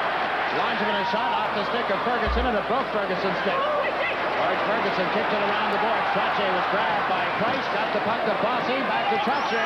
Trache to Gillies. He shoots Dion the save. Here's the place for Pittsburgh. Drops it into center ice. Langevin is back. Langevin to Gillies. Couldn't make contact with it. It's loose in the Pittsburgh zone, and the Islanders will be called for having iced the puck. There's no doubt, Jiggs, that Michael Bossy is playing on a gimpy leg. He's having a little trouble operating. As you see him try to push off and get his speed going, he does not have that little jump that Mike Bossy is famous for. Al Arbor makes a change on defense.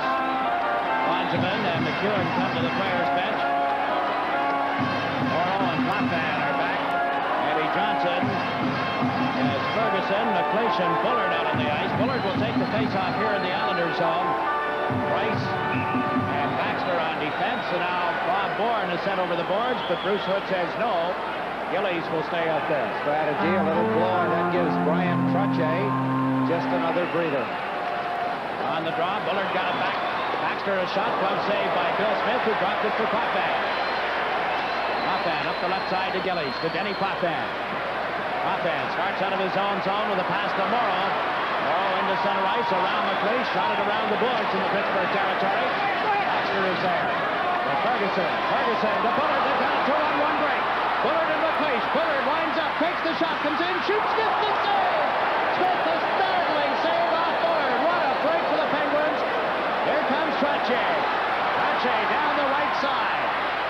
Trying to come in around Price. Trottier put on the brakes. Price hung with him and fed the puck off the boards. It went to Bourne. Bourne to Trottier back of the net. Ryan Trottier put it out in front. Picked off by Bullard. Bullard to McLeish. Right side to Ferguson. Over the Islander line. Drop pass. Bullard with it. Bullard chased to the corner by McEwen. Bullard goes to the side of the net but couldn't center it. McLeish wraps one around behind the goal. Langevin now to Mike Bossy. Trottier, 3 Penguins back. Trottier shoots it in high off the stick hand of Dion and into the crowd. 2 minutes and 11 seconds it's gone, and Montreal has been eliminated. Quebec Nordiques in overtime, and the Forum in Montreal have eliminated the Canadiens, and a goal by Hunter. Dale Hunter, Mark Hunter. One of those Hunter kids anyway. There's one with Edmonton, one with Montreal, and one in Quebec. Quebec Hunter. Dale Hunter gets the goal for the Quebec Nordiques. I'll be doggone. This game almost came to an end. Bullard, what a move he makes on Ken Morrow. Takes the shot. What a save by Billy Smith.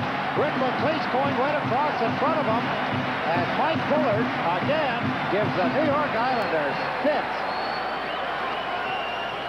Wayne Merrick shortening up on this face-off. Knocked it away from Boutet.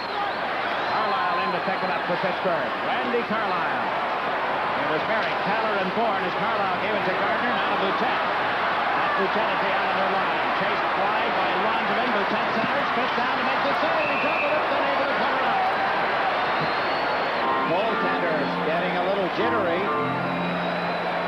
as Pittsburgh brings the puck under control into the Islanders' end of the ice. Pat Boutet has had a fine series also as he gets partially around Langevin. In comes Merrick. There's the backhand. Smith had trouble getting the handle. Then he grabbed a hold. Haller skates out of the face-off area. Comes over to talk to Merrick. Boutet on the draw for the Pittsburgh Penguins. Got the draw. Back it comes. And a long shot to a screen. Smith the save. Keogh, and Merrick dumps it outside the blue line, but back with Pat Boutet. Over to Carlisle. Carlisle, a long slap shot wide of the Islander net. Bourne takes it off the boards and tipped it into center ice. That's Hoffman for Pittsburgh. Gardner backhands it into the Islander zone. Smith cuts it off. There's Mike McEwen in some traffic.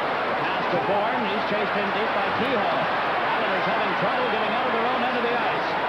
Boutet stole the puck. Gave it to Gardner. Tipped it to the corner. Keogh is there. Keogh check. Haller sends Merrick over the line. Into center ice. Merrick working on Baxter. Poked it around him, but couldn't catch up with it. Keogh got it to the blue line. Bourne poked it in a little deeper, and there is Carlisle feeding it to center ice. Keogh drops it to Boutet. Boutet at the Islander line. Drop pass to Keogh. He was checked by John Tonelli. Keogh now to Gardner, and he missed the check from Nystrom and played it into the Islander zone. Langevin sends Nystrom up right wing. Into Pat Price at the Pittsburgh zone. Baxter in the corner trying to top up. Nystrom got it loose for Tonelli. Comes up the left wing boards, and here comes Gardner. Knocked it into center ice. Potvin has it there. Potvin to Gorey. Off his stick to Tonelli. Pokes it in around Baxter. Tonelli out of the corner. To Gorey, and it is broken up by Pat Price. Price off the boards. Cleared the puck ahead. Here's shot into the Islander zone. Saint-Laurent trailing. Shot fired at wide. Comes up the right side. Trottier poked it out into center ice, but McClellan was back. Left it off the boards. Islanders chasing it. It's Borrow to the right side to Trottier. Ryan Trottier. Out of Clark Gillies. Gillies backhands it into the Pittsburgh zone, and Gillies collided with Hoffman.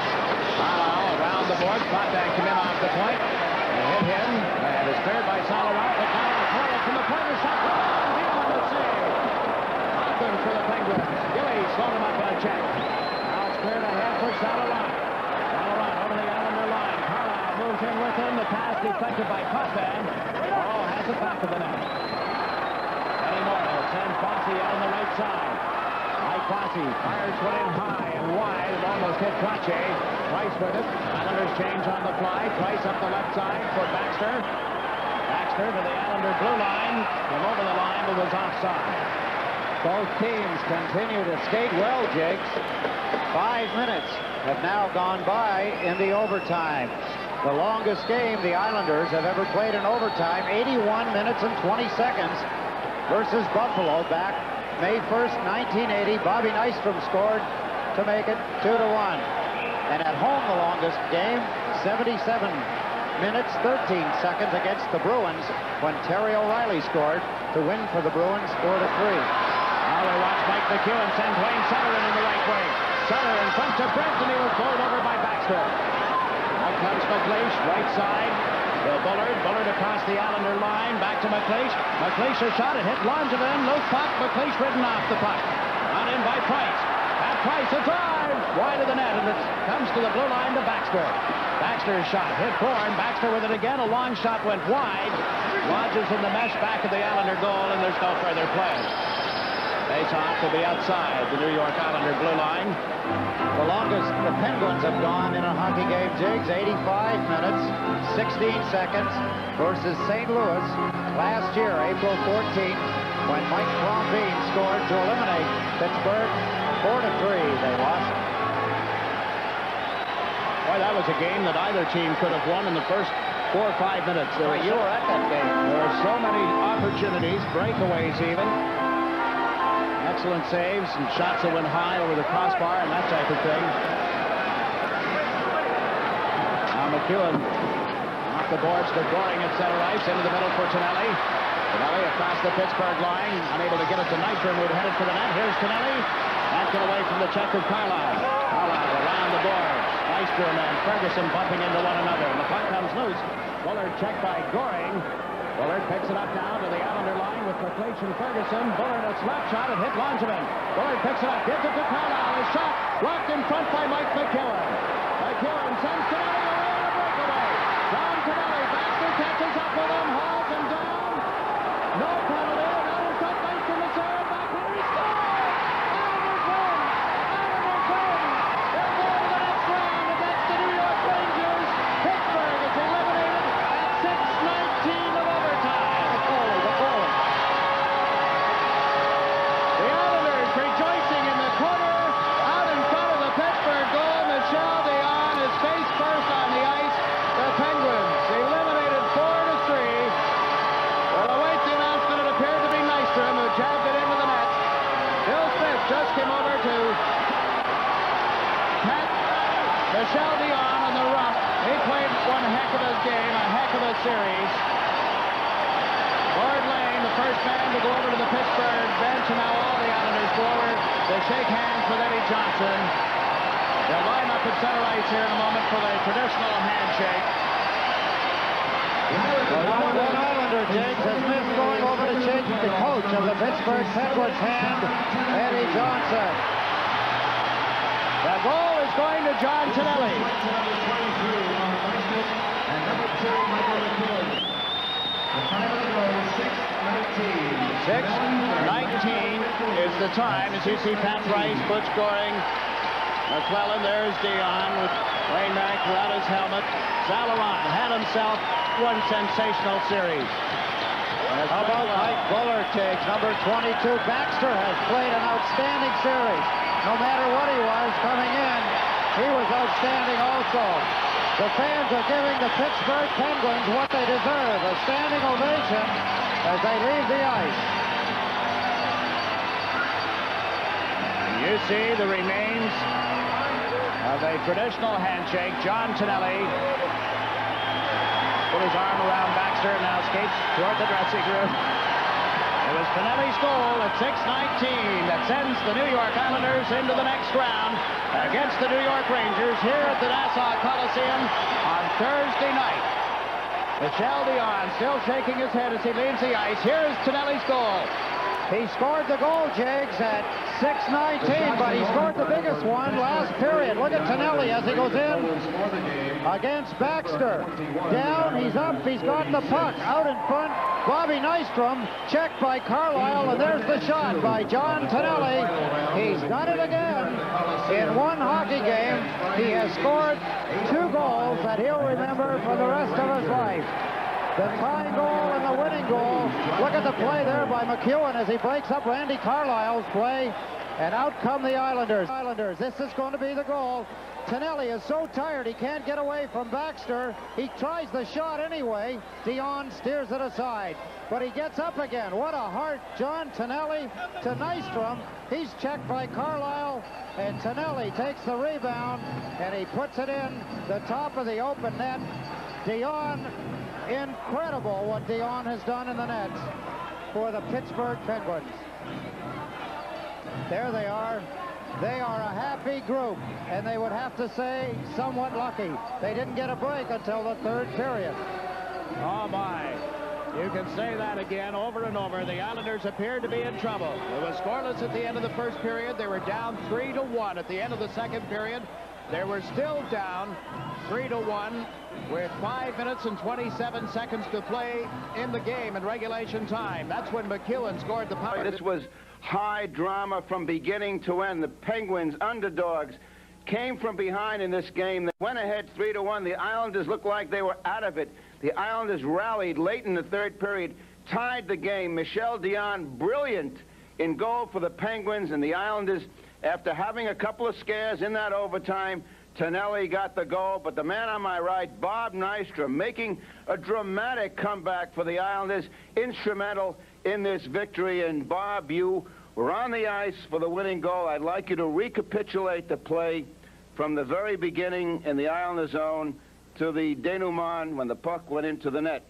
Well, first of all, Mike Bullard came in and he made a heck of a move, and he dropped the puck back to one of their defensemen, and he went in to take a shot, and Mike McEwen came out and made a super play. He blocked the shot, and he saw John Tonelli breaking in on a breakaway, and he threw it up to him, and Johnny got pulled down, and he still got up. I mean, he was up before even Baxter, and he threw it out to me in front of the net, and I tried to make a move, and Pat Boutette came back and hooked me, and the puck was just laying there, and Johnny just threw it over top of my head into the net.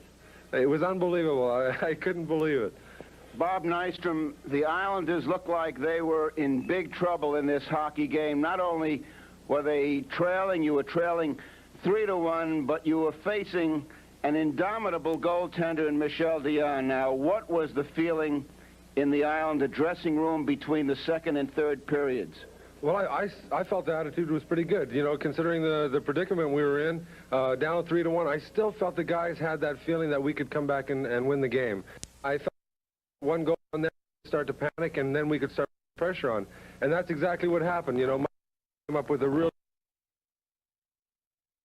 and sticking in the tying goal, and from that point on, I didn't have any trouble with. Fans of the Islanders were excuse the expression of the Islanders. ICENET. Dynasties live here.